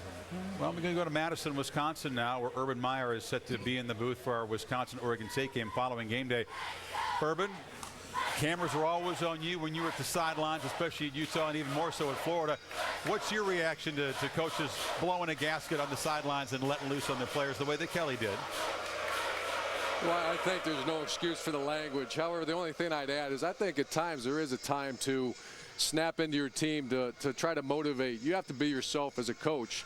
Once again, at no time the language, and you have to be aware. When I first went to Florida, I mean, every move you make on or off the field is on video. You have to be aware of that, and Coach Kelly said that. However, at times there is an appropriate time to gather your team and use your personality to try to motivate. Do you condone the behavior and the language and all that? Absolutely not. There's no room for that. I agree, Coach. You totally condemn that sort of behavior. Hey, I played at the University of Michigan for some tough coaches, namely Bo Schembechler. Now, Coach Schembechler would chew you out if you made a mistake, if you had a bad play. But he never would spew the type of venom that we saw coming from Coach Kelly's mouth last Saturday in that game against USF. There's no room for that in college football, and I'm really surprised that that wasn't the first thing he addressed right after the game at the press conference. Because had that been a player behaving that way on the field during the game, the SID and everybody else would have marched him right into that press conference and told him, you apologize right now to our Notre Dame fan base for what you just did, son. Yeah, and Des, it's not just Notre Dame. It's 2011. Bo Pelini at Nebraska deals with this. You know, Mike Stoops. I mean, if you're going to call a game with Mike Stoops, you got to keep a camera on him because you never know what he might do. And you know, speaking on behalf of players, and Lee's talking about coaches, there obviously isn't any room for this. You could never make it a personal attack, whether you're on a camera or not. You could deal with that on Monday in the film room and do whatever you want to do in the film room. But out there in front of the camera, out there in front of all the people, you never want to humiliate one of your own players. And if Brian Kelly could have that moment back, I guarantee you he wouldn't do that again. And one thing for sure, he got to coach the rest of the game. Yeah. And you got to coach the rest of the game. You got to calm down. And that player has to play the rest of the game. Don't kill your player. You mentioned Pelini, the president of Nebraska, sounded off, and Jack Swarbrick, Kelly's boss, the athletics director, didn't exactly condone that kind of behavior. He kind of gently, in his own way, said, no more of that. We won't tolerate that. Urban, back to you, because you brought up the issue of scrutiny. Brian Kelly was at Central Michigan. He was at Cincinnati. Nowhere near the same size fishbowl as South Bend. That it seems like maybe he's been caught a little bit off guard by the immersion into that climate and that culture where cameras are everywhere. Well, for someone to say they're prepared for that kind of scrutiny, that kind of media coverage in every step, and like I said, I told you last night, Chris, is there was a time off the field where people were taking pictures and it shows up on the internet. So, I mean, you are on guard 24/7 every time you're at a place like that. And you just have to understand, he made the comment, it's all new to him, and it is. I like his honesty. It is new to him. He's going to be more careful here on out. But I don't think for anybody to say they're used to or can expect that kind of scrutiny, I think they're not telling the truth. Urban, thanks for the insight. Yeah, I can imagine that you can hear about it, you can ask your peers about it, but until you're in there, you don't know what it's like. He couldn't have caught Kelly off guard. I actually asked him that this week. What was the difference between the perception of wanting to be the Notre Dame coach on the outside and then living it every day? Yes. That's exactly what he said. The scrutiny, the personal scrutiny that myself and my family deal with, that's something that you just can't prepare yourself for. The thing I can't understand, he had all last year. Didn't he? Yeah, that's true. I thought I mentioned it. But I think the first year is a honeymoon. This year, their expectations for their fans are a BCS bowl game. The honeymoon's over. All right. Much more in this game, of course, and selections coming up. Meanwhile, the Spartans of Michigan State University. Hey! And Kirk Cousins, their excellent quarterback. Look at him all suited up. You got Florida Atlantic kickoff coming up on ESPN2 in about 47 minutes. Corso let him vent here. He's 2-0. Is he 2-0 against Michigan? Sparty looking sharp up in here. Yeah.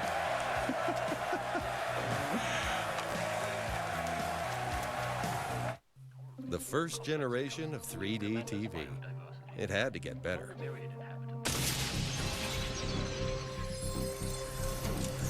Introducing Vizio's Theater 3D. Leave behind the expensive battery-powered glasses, the screen flicker, the darkened picture. Just put on the same glasses you use in the theater and enjoy. The next generation of 3D TV from Vizio. Entertainment freedom for all.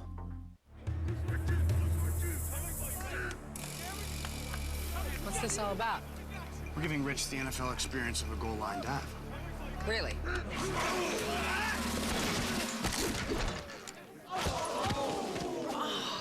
There's an easier way to get an ultimate NFL fan experience. Just snap the tag wherever Bud Light is sold and you could win. Bud Light in the NFL. Here we go. Can I make it? To the internet, yes. Into the end zone, no. Georgia pulled ahead going into the fourth quarter.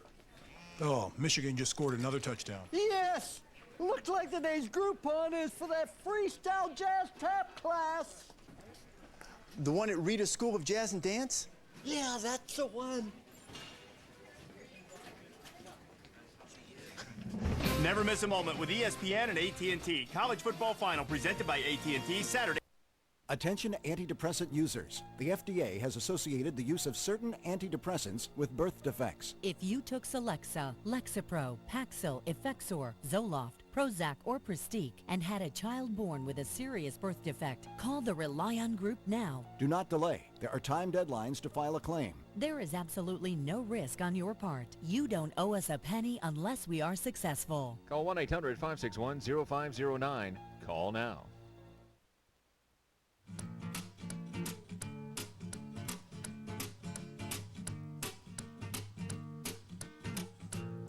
Wherever you go, we're changing the way you watch. People are so inventive. Epix. Thousands of movies wherever you go. On TV, on demand, online, and on the go. To get Epix on Verizon Fios, go to channel 395 or 895 in HD to order.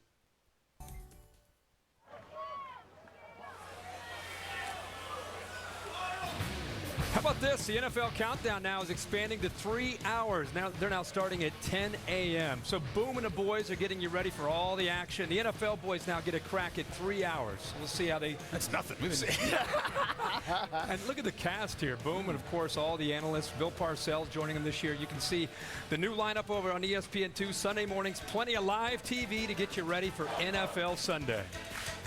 Don't forget Tom Jackson. That's right. My linebacker.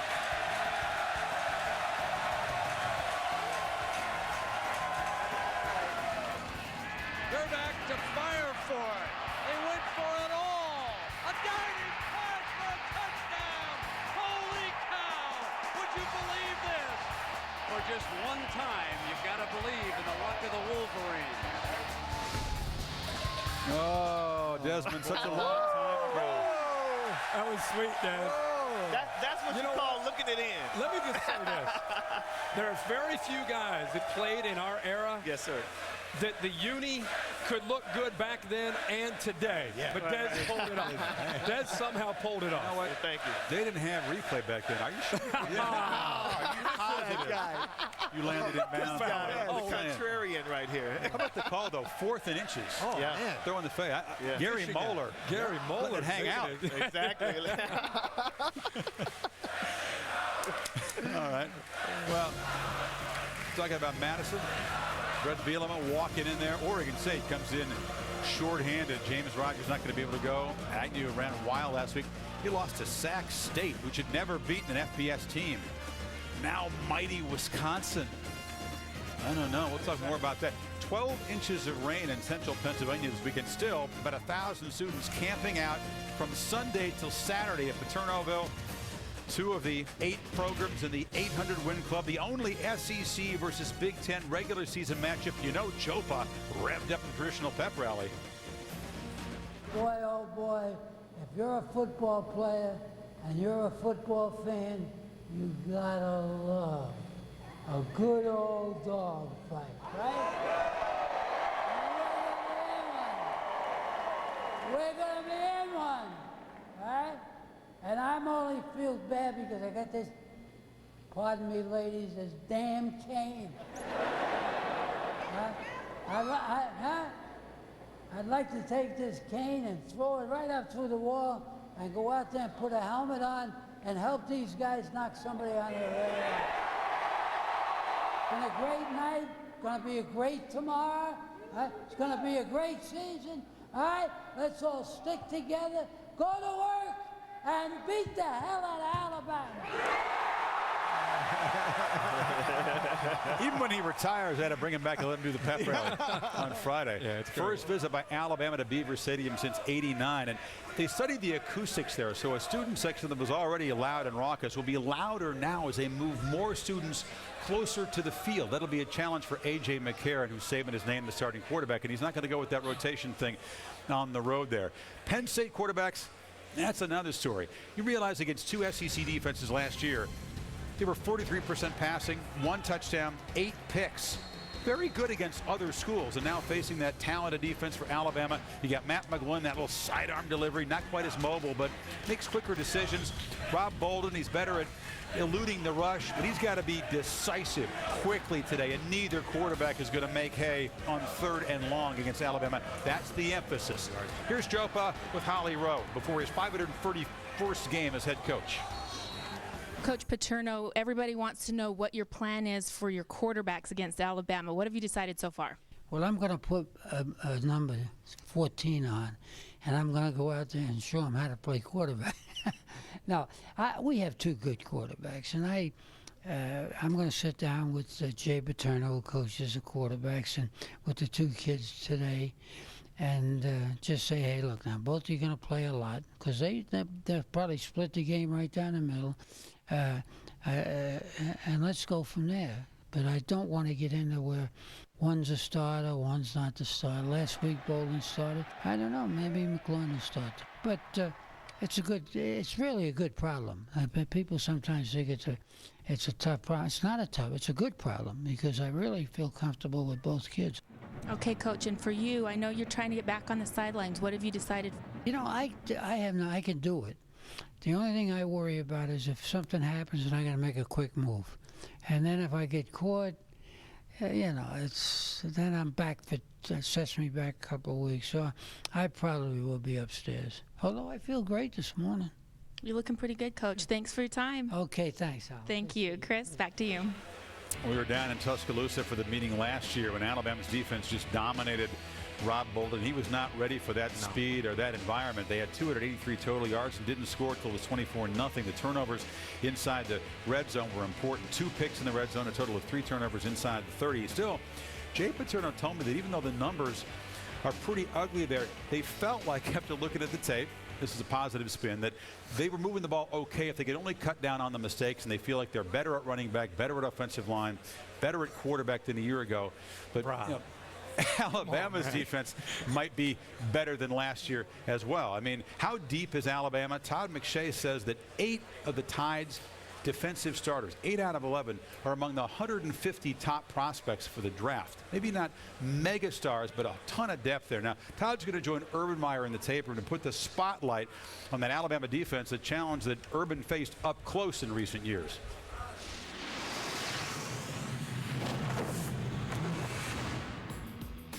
All right, Todd, one of the things that makes Alabama such a hard defense to prepare for is they operate out of a 3-4. You see the 3 defensive linemen with the 4 linebackers, 2 inside, 2 outside. With the 4 linebackers in the secondary, the blitz combinations are endless. One of the common blitzes of the 3-4 defense is the +1 blitz. That's a defensive end, an outside linebacker, and a secondary player. Here would be the corner. If I'm the quarterback for Ole Miss, on this picture, the actual play called is a rollout to the right. I have a receiver out here one-on-one. If I'm the quarterback, I'm the coaching staff. I feel good, like I'm in great shape. I'm going to let the play, let it go. One of the main jobs of the quarterback, get you in the right play. Alabama not only has the flexibility of the defense, they do an excellent job of not showing you where the blitz is coming from. So if I'm the quarterback, as I put my hands underneath center, they trigger the movement on defense, and now they've gone from showing a boundary pressure from the left to actually bringing the +1 blitz to the field. The quarterback here is stuck. The play clock is probably ticking down. 3, 2, 1. He has no choice but to go ahead and snap the football. There's not a worse play that Ole Miss can be in. Coach, the very nature of a blitz is that you're taking a risk. You're leaving something vulnerable to attack an area. And Alabama does it a lot, gets away with it a lot, but no blitz is perfect. How would you attack this +1 blitz that we just saw, in the last clip?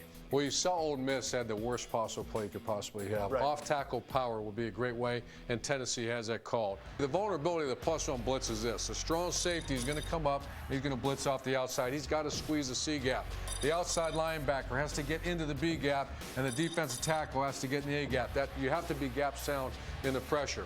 Because you're losing all your underneath coverage, your corner is going to have to roll up on the wide receiver, and to be sound on the back end, you have to take your free safety and roll them over the top so you're sound in coverage along with the blitz.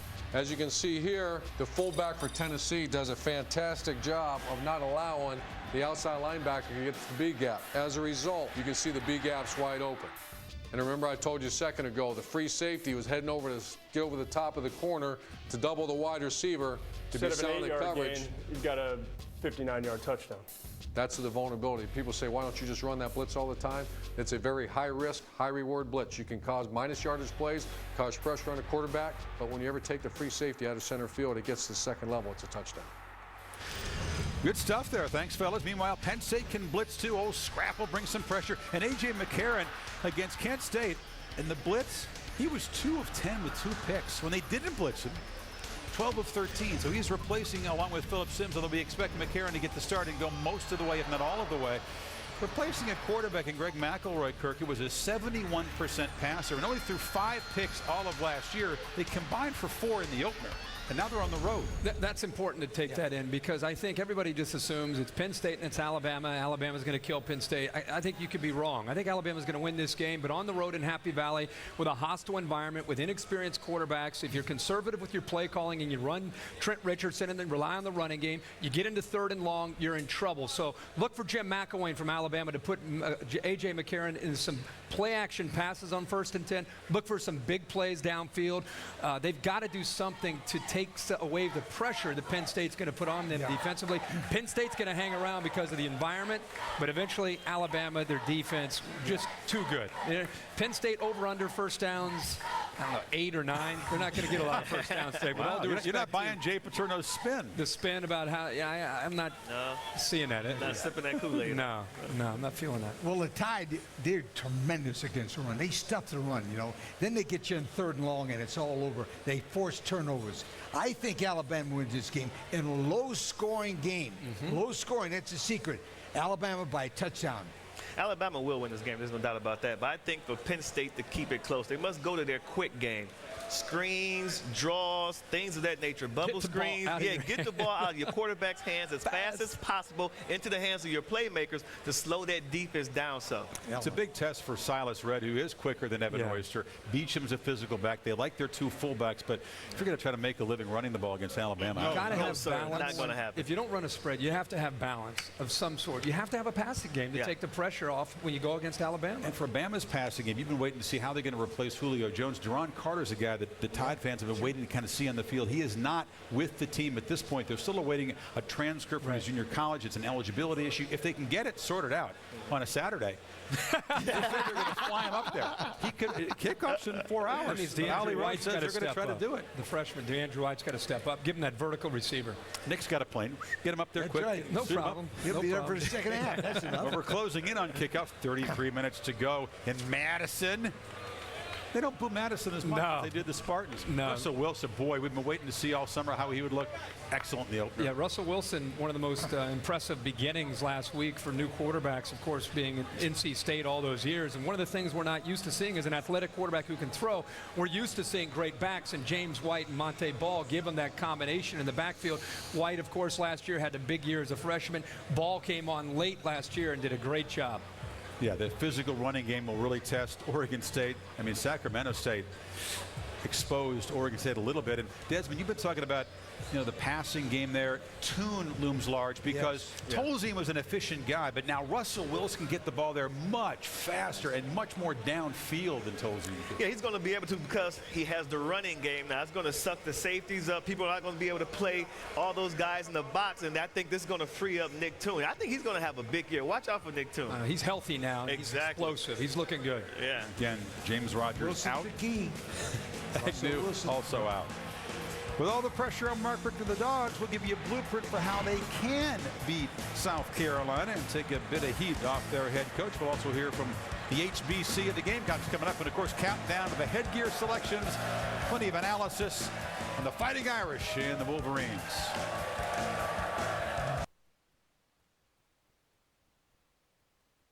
On ESPN. Look at that guy. He's like a caged animal, out of his cage. He says you ought to tap out, apply the mercy rule, and that he'd totally understand if you wanted to forfeit now and go bra shopping with your sister. But you've been patient, and you've learned what he likes to call on third down. So you're just a few sacks away from taking his mercy rule and shoving it right in his. Madden NFL 12. Find a rival and then own him. Rated E for everyone. EA Sports. It's in the game. PlayStation. Okay, this is it. The Built Ford Tough Sales event. And in this corner, America's most fuel-efficient pickups.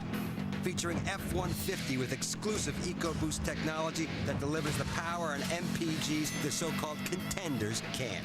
Plus, it's ranked highest in initial quality in its class. Now that's a 1-2 knockout punch. On F-150, get 0% financing for 60 months, plus another $1,000 toward your trade-in on top of what it's worth. Applebee's 2 for $20 is fresher than ever. Hey, Chris. Hi, Jesse. Hey. Ready to order? Yep, 2 for $20. It's Applebee's freshest 2 for $20 yet, featuring new chicken fettuccine carbonara. Get 1 appetizer and 2 entrees for just $20. Only at Applebee's. Now serving half-price appetizers late night. Losing weight clicked for me when I realized that Weight Watchers Online was for guys too. I'm like, it's not rainbows and lollipops. After I read this beer cheat sheet, I knew what the difference was between a light beer and a dark beer as far as drag it over onto the grill and it gives you a point value. This is a plan for men. I lost 109 pounds. Oh man, you're on Weight Watchers Online. That's funny. And I go, really? I look a lot better than you right now. Join now and get 1 month free. Hurry, offer ends September 17th. Weight Watchers Online for men. Finally, losing weight clicks. We're the next stage of human evolution. We are the future.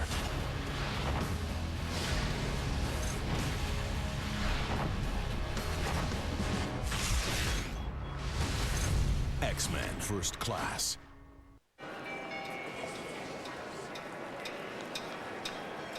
We are!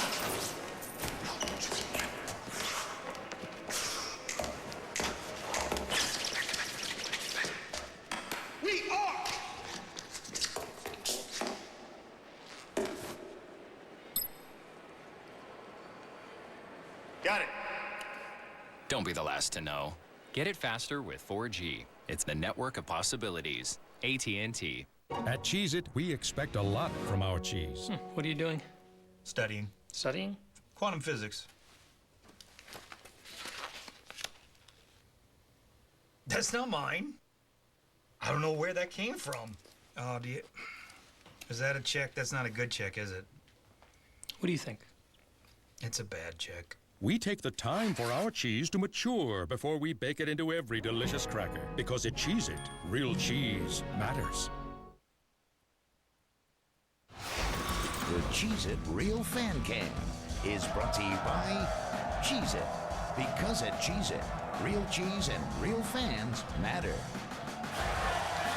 I love how the Cheez-It Real Fan Cam gives us a bird's eye view of the crowd here. Our fan of the week is Sarah Morosi, a student here who set the alarm for 4:45 a.m. Same wake-up call as you, Lee. Came out here in the pouring rain. She chose Michigan after her father graduated from Michigan State. Desmond Howard, she wants to welcome you home. Our Cheez-It family. We appreciate the dedication of the fans here.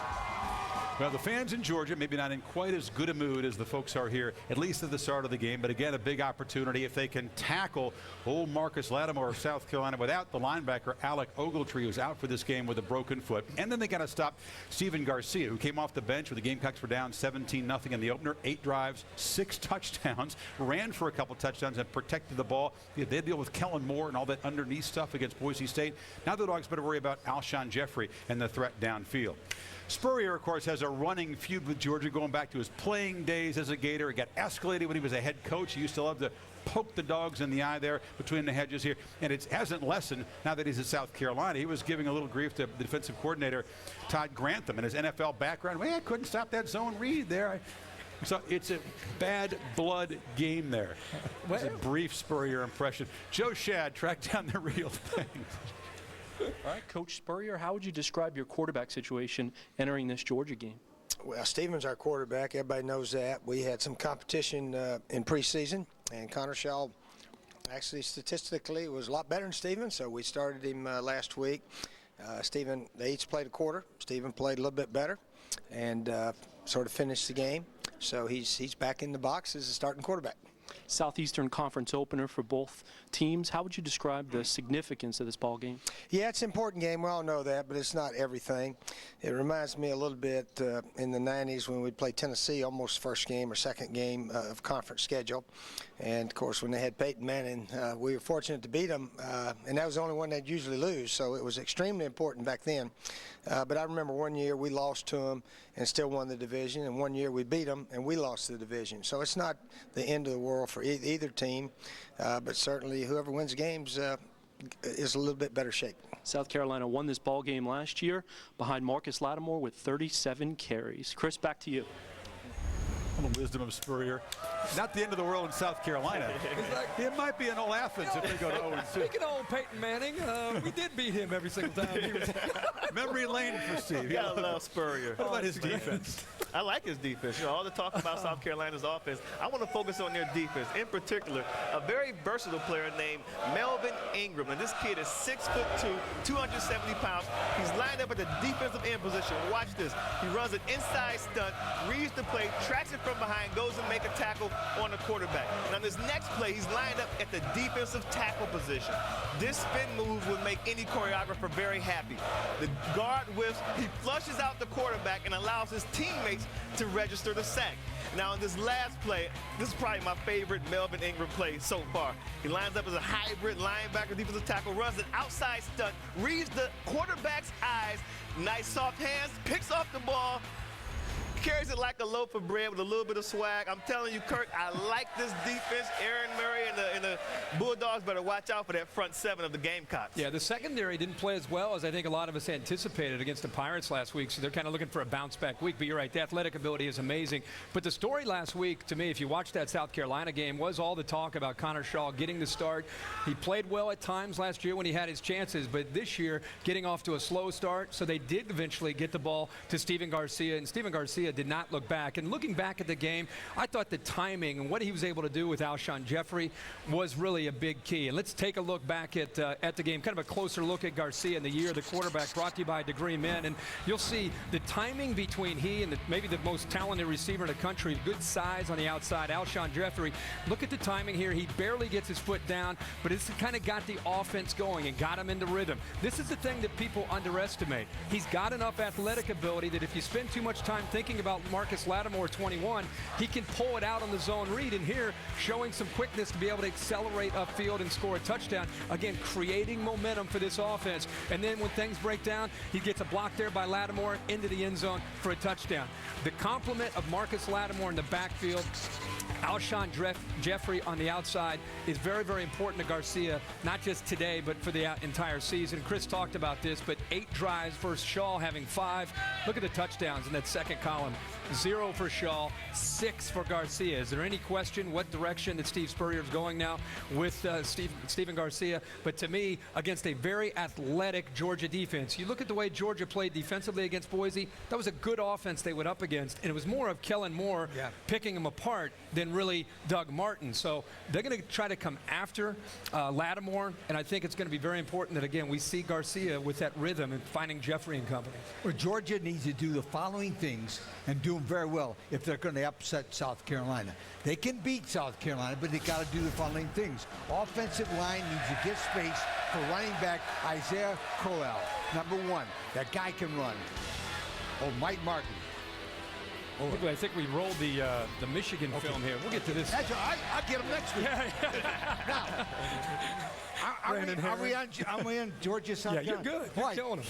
Yeah, South Carolina. They got to block people. They got to block people and run. You love this freshman running back, Isaiah Crowell. Isaiah Crowell. That's your guy. Georgia needs to do the following things. Run the ball and then pressure the quarterback. Blitz them. Go after that Garcia. Very confident. They won 4 of the last 5 games. I think South Carolina's going to win the game real close. Going to pick it now or later? I got South Carolina. I think South Carolina's going to win, too. Absolutely. Yeah. You get big games in the SEC in the East and the West. Then you got some teams that are tuning up for some showdowns next week. LSU had a little breather. Here goes Northwestern State before they go to Starkville in a short week. For the Bulldogs, they got to come off a road game at Auburn. And then Tennessee and Florida play next week. UAB, the Blazers visiting the Swamp. And Tennessee, a more intriguing game as the old Bearcats come in. We'll pick that game coming up. Yeah, who's got the guts to pick UC on Rocky Top? And you see if Michael Dyer and company can get going. Michael Dyer is going to have to show some guts today against that Mississippi State defense. Now they got McCaleb. Yeah, they'll be all right. Everybody writing off Auburn. We'll see. Last year, of course, Denard Robinson torching Notre Dame, as these fans well know, with his legs and with his arm. What's he going to do this year with the new offense? And Kirk's going to explain that old Tommy Rees is really the man to lead the Irish past Big Blue.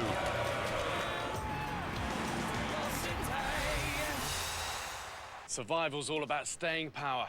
So who's antiperspirant will make them the last man standing. Put on the meat ponchos. The Degree Adrenaline series responds to spikes in adrenaline with twice the sweat-blocking power, which is good. The sweat is like tasty gravy to a hungry wolf.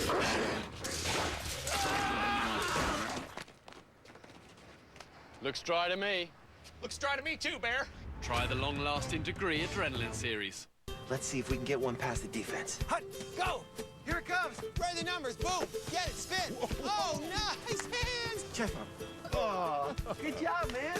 Nice. Okay, halftime. Now this is my favorite play. Oh, I'm wide open. I won't fumble.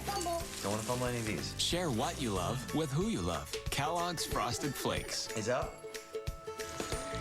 And it's good. Good. They're great.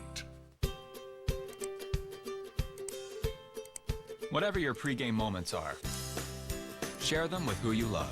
Then share them online for an opportunity to win 2 tickets to a bowl game.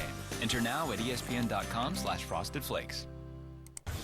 Go Live from ESPN gives you an unprecedented college football experience. Every Saturday, we take you on a non-stop trip across the country so you can catch every touchdown, every incredible upset, What a grab! and every wild finish. Kick it over, covers it! Live as it happens. But when it counts on Saturday, watch ESPN Goal Line, presented by Capital One. Saturdays noon to midnight. Available on Time Warner Cable, Verizon Fios, and Bright House Networks, and streaming live on Watch ESPN. How you doing? My name's Steve. My family's lived in this neighborhood for years. Recently, things got so tight, we had to go to our local food bank for help. I lost a lot of sleep worrying about what the neighbors might think. That is until I saw them there, too. How'd I do, Steve? A little stiff. You could have done a little better. What? Come on. You know, I have an Academy Award. Yeah, but not for playing me. Play a role in ending hunger. Visit feedingamerica.org/hunger and find your local food bank. 1 million fans, 1 million free pizzas. And Papa's in the house. Papa John's is giving away 1 million free pizzas to new and existing members of Papa Rewards at papajohns.com. All season long, 60,000 members a week will win a free pizza. 1 million free pizzas? Now that's a game changer. Plus, get any large pizza, just $11, even specialties. Better ingredients, better pizza, papajohns.com. Official pizza sponsor of the NFL. Now,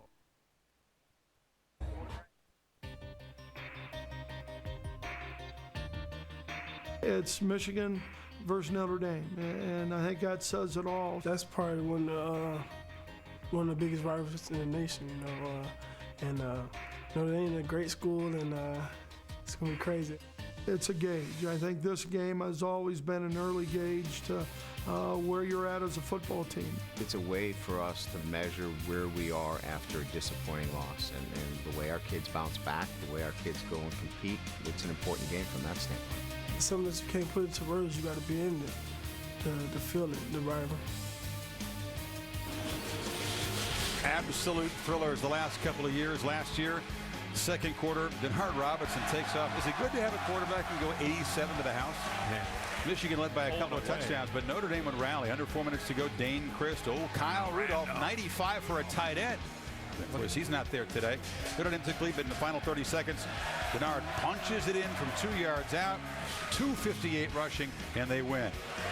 Tate Forcier won the September Heisman a couple years ago. Big win here in the big house.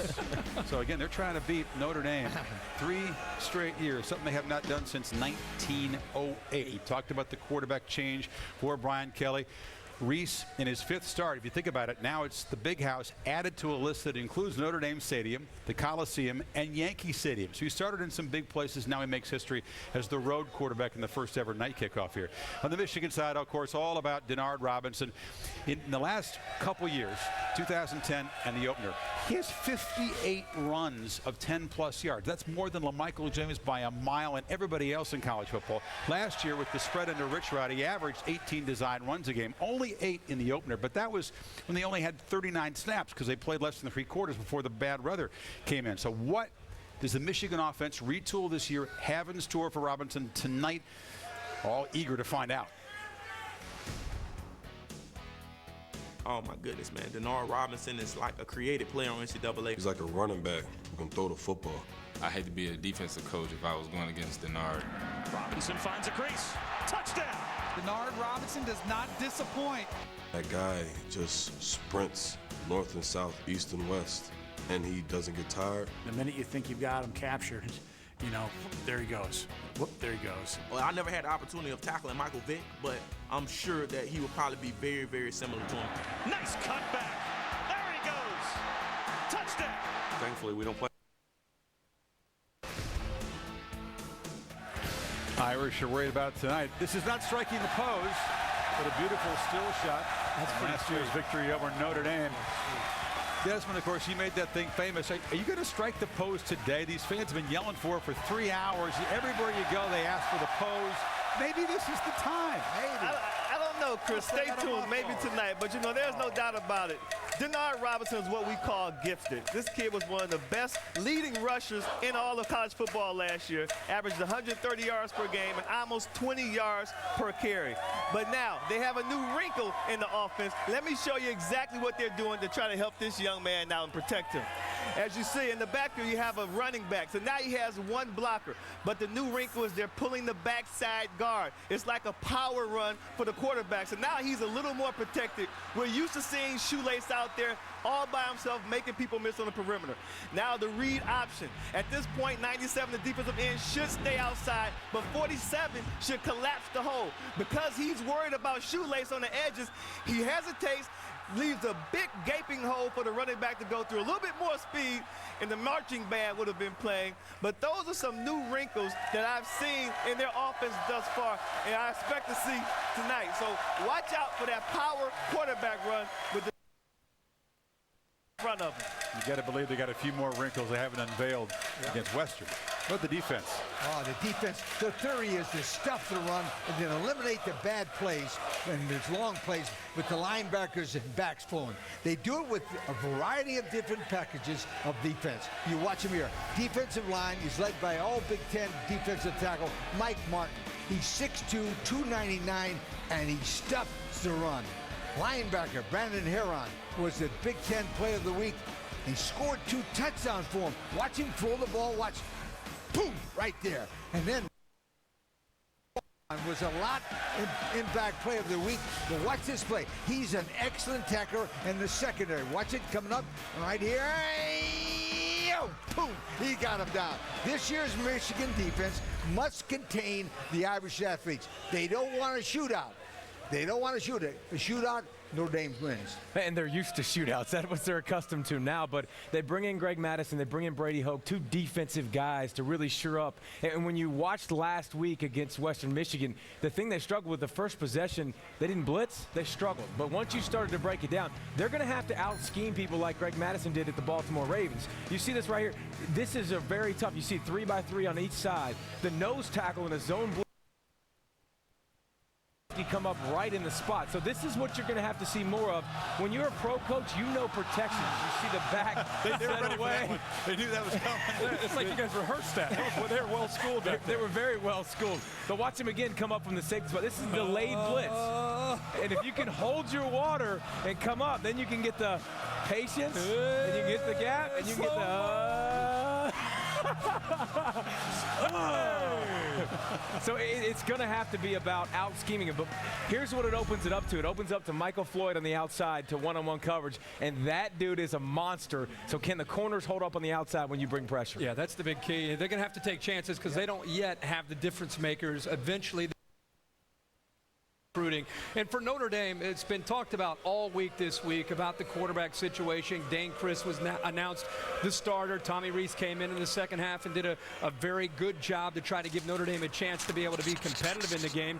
Let's look at our Home Depot coaches playbook to see what Rees did well and maybe why eventually they gave him the chance. Watch the safety creep up last week. Sees Michael Floyd, of all people, isolated one-on-one against a corner. That's a matchup any quarterback's going to take, but the fact Rees sees it and gets the ball out of his hands quickly gives Floyd a chance to make a play, and it's a touchdown for Notre Dame. This is a great play by Rees, seeing two high safeties.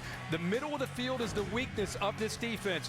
He's got Theo Reddick on the inside, linebacker trying to run with him. That's a mismatch. You'll take it every time, but you got to throw it with some velocity. You can't let the ball hang up, or the safety can come over and make the play. Rees showing the ability to do that. So momentum was created late last week. We know about the 5 turnovers, 3 in. Also, look, Notre Dame, it's not that they didn't move the ball. Over 500 yards of offense. They just self-destructed. And I really think this is the key to this game. You've just heard David break down the Michigan defense. They're going to try to create turnovers. That's the key to this game. Notre Dame on the road with this quarterback. If he avoids turnovers, Michael Floyd and company have what it takes to move the football against the Michigan D. Might surprise you. The experts favor Notre Dame despite the loss because I know the recruiting guys, it's an inexact science, but if you look back, Notre Dame's got more of those 5-star guys, and the NFL analysts say that Notre Dame has more talent on the field tonight than Michigan. David, you get the first swing at this prediction, and these folks are eager to see how you see this one tonight. I'm comfortable getting booed. I got no problem with that. But yeah. And that's exactly what I agree with. Is you look at Theo Reddick, you look at Floyd on the outside. It's a mismatch. I don't know how they're going to stop that. They don't have guys in the trenches that can get pressure and rush the passer without blitzing. So it's going to be feast or famine. And if they don't create turnovers, it's going to be a long day. Brian Kelly, they're not going to turn the football over. They're going to be more conservative. I think Notre Dame's going to win this ball game. Welcome aboard. There it is. Cannot be afraid to be booed up here. We're having some fun with Michael Floyd, by the way, the signs. Creative signs there. You notice that? The headgear prediction coming up. We mentioned Lee Corso. 4 straight wins in week 2s. A winning streak. He's been successful over the years with both Michigan and that little leprechaun hat.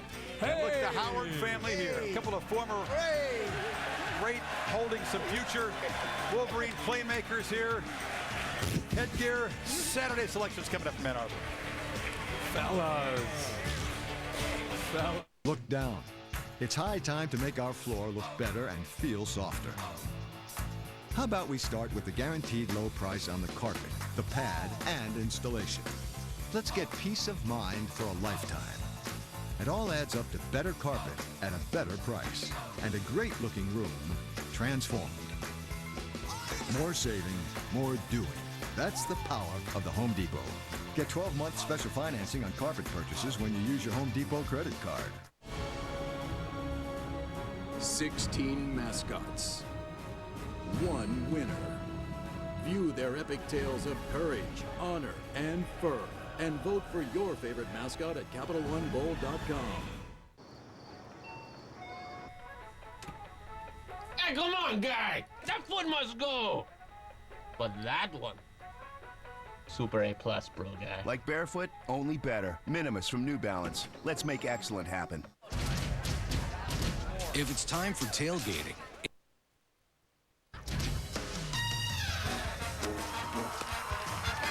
pure chocolate goodness that brings people together. Pure Hershey's. Sarah, every day spent with you has been a gift.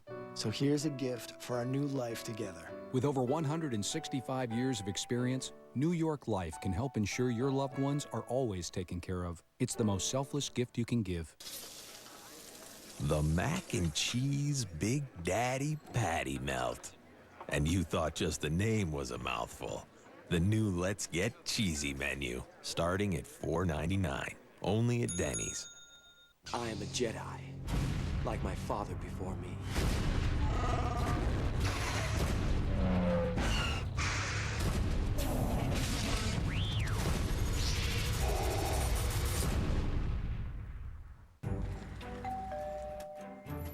Hello there. I'm here to pick up Helen. Mom, he's here. Nice wheels. Oh, thanks. Kiss me, young. Hello there, handsome. Your dinner's in the microwave, dear. Where do you want to go? Just drive. Mom?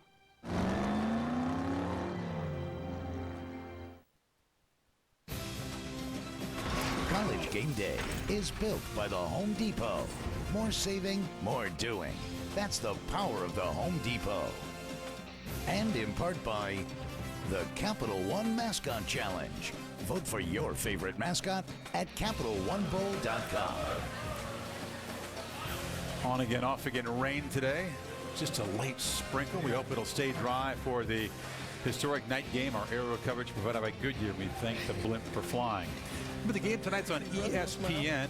ABC's got the NASCAR, so 8 o'clock Eastern time, presented by Hampton Hotels. You want to witness this piece of Michigan history as the Irish come calling. Hey, Birdie boys. After last week's picks, it's clear to me that your mouths were working overtime, but your brains were on vacation. What were you thinking? He's even angrier than he was last year. That was funny. All right. That was classic. Arlie wants to know, what were you thinking, Kirk, last week? What was I thinking? Thinking that UCLA was going to go down to Houston, and not only that, I'm still thinking that UCLA. You're backing off. You're backing off the pick. I'm nervous about my Bruins. By the way, we do have the Howard family. We should mention. Oh yeah. Lee, what were you thinking? What was I thinking when I picked Aaron Murray to outplay Kellen Moore? Yeah. Moore already had 260 yards and 3 touchdowns. That didn't happen, did it? No, bad. Yeah. You know, what was I thinking? To pick Notre Dame to be on upset alert as opposed to just picking them outright to lose the game. Right. What was I thinking last week? What was I thinking? Doubting the Oregon and LSU fans in Dallas. So far before kickoff, Oregon showed up in huge numbers. They won game day, and that was electric inside Cowboy Stadium. We got a few more games at that place, college games this year. Awesome. That is a tremendous place to see. Never again will I doubt those two teams' All fan the Oregon fans that showed up for game day, I think, were in the stadium because there weren't many of them in that stadium. Well, they weren't as loud as the LSU fans. Yeah. All right, Saturday selections brought to you by Chevrolet. You can play College Pick'em online at ESPN.com. Search Pick'em. We don't need a outside celebrity picker here. Not on the night when Desmond Howard will be honored here. First up, Cincinnati and Tennessee. It's an ESPN2 game at 3:30. What do you think? I'm going with Tennessee. I like the way their quarterback has been playing. They got a pretty good quarterback now, so I'm going with Tennessee. Tennessee, Rocky Top, home field, Tennessee touchdown. Justin Hunter and Tyler Bray are a great combination, but I'm going to go with Cincinnati in an upset. Cincinnati in an upset. I really think Zach Caleros can make it happen. A lot of speed around him. I like the Bearcats. Vols had 6 fumbles, recovered them all last week. Good luck. Castro ran out a little bit, right? Yeah. TCU and Air Force. Horned Frogs are now a slight underdog because Ed Wesley, the fine running back, is out. Not going to play against the Falcons. Yeah, missing 2 difference makers, so I'm going with Air Force because TCU limps in there without 2 players. 0-2? Yeah, start off 0-2. Ouch. TCU, well, they have their trouble with the triple option, but I'd go outscore them. TCU over the Air Force Academy. I'm sorry. Yeah, you're going against the stealth bomber there, and I disagree again. I think Tim Jefferson and Asher Clark in that backfield for Air Force will get after TCU, and I'm going with Air Force to get it done. I like the Falcons. All right, BYU and Texas in Austin. It's a primetime game on ESPN 2. I got Texas. I think the Longhorns will win this game, but I think it's going to be close. All right. Nice pick. Texas wins it by a touchdown and a field goal. This is a touchdown and a field goal. Just in an extra point. I like Texas. I think Texas's pride is too strong. I think they're anxious to come back after the year that they had last year. I'm picking Texas, too. It's a milestone game for Utah. Their Pac-12 opener in the Coliseum, but an opportunity to get a huge win and really put themselves in great position in the South if they could knock off the Trojans, who get Mark Tyler back today. We don't expect him to start. I think he's going to be a difference maker. I'm going with the Trojans. Hey, the fact for you guys, listen to this fact. These two teams have not met in the regular season in 62 years. Yeah. I don't know why, but the USC wins it by a touchdown. Kyle Whittingham, his coaching, the fact that they've been looking forward to this moment at the Coliseum, they're going to play inspired. And I don't think USC is that good, but I do think USC will win this football game against Utah. Matinee on the SEC Network. Huge game for Mississippi State, favored at Auburn. I like Mississippi State in this game because I think they're going to run the ball, exploit the middle of that Auburn Tigers defense. I got Mississippi State by less than a touchdown. Mississippi State, 17-14. Mississippi State. I think Mississippi State big. I think the playmaking ability around Chris Relf will be the difference. I like the Bulldogs. Everybody in the world likes State, including Pollock, who's not even up. Just first for the heck of it, quadruple not so fast. Wow. Defending national champs at home. We'll keep you honest South on that. Carolina favored at Georgia. I like South Carolina. I like the Gamecocks in this. I like their defense a lot. I think they're going to really put a lot of pressure on Aaron Murray. South Carolina, they win it. I like South Carolina. I think Marcus Lattimore and Stephen Garcia, Alshon Jeffrey, again, that combination just too tough for Georgia. That's a 4:30 Eastern game on ESPN. ABC national game, Alabama and Penn State. Alabama defense is too physical. I got Alabama big too, Coach. Oh, man. Joe Paterno is 4-9 versus Alabama. Make it 4-10. I do think Penn State's going to be competitive. If this game were in Tuscaloosa, it'd probably be a blowout like last year. But playing in Happy Valley with that hostile environment, I want to see more from A.J. McCarron. This is where we find out if Alabama is truly a national title contender based on the way their quarterbacks play today. And we'll find out if Saban has settled on one quarterback. And if he can handle that loud student section, it's on a night game, but it'll be a very tough one for McCarron. So you got to rely on that great defense. And now the night game here, Notre Dame and Michigan, all the furor over Brian Kelly. Can Tommy Rees take Notre Dame to the promised land today, get him back to 1-1 and sort of right the ship? Can Michigan get a big breakthrough win, and after all the criticism of the offense and defense last year, be at 2-0? Kirk, you're calling the game. Key to it, though. Well, I'm calling the game, and Desmond's son is sitting on my lap. So, I'm going to try to be as objective as I can. I really believe that Notre Dame's quarterback play is the key to this game. The turnovers with Tommy Rees, that's going to be, whether he turns it over or he doesn't, will dictate eventually who wins this game. I think it's going to be a typical Notre Dame-Michigan game that comes down to the last play. Introduce these guys. They've been waiting for this pick. Yeah, they're just kind of hanging out here. Who's going to win between Michigan and Notre Dame? Who's going to win, huh? Chicken. Who? Unanimous? Yeah. Michigan? Let's go. Hey, Desmond, Yes, it's sir. your night. You got your beautiful boys here. In honor of you. Yes, sir. And the 21! With the Heisman!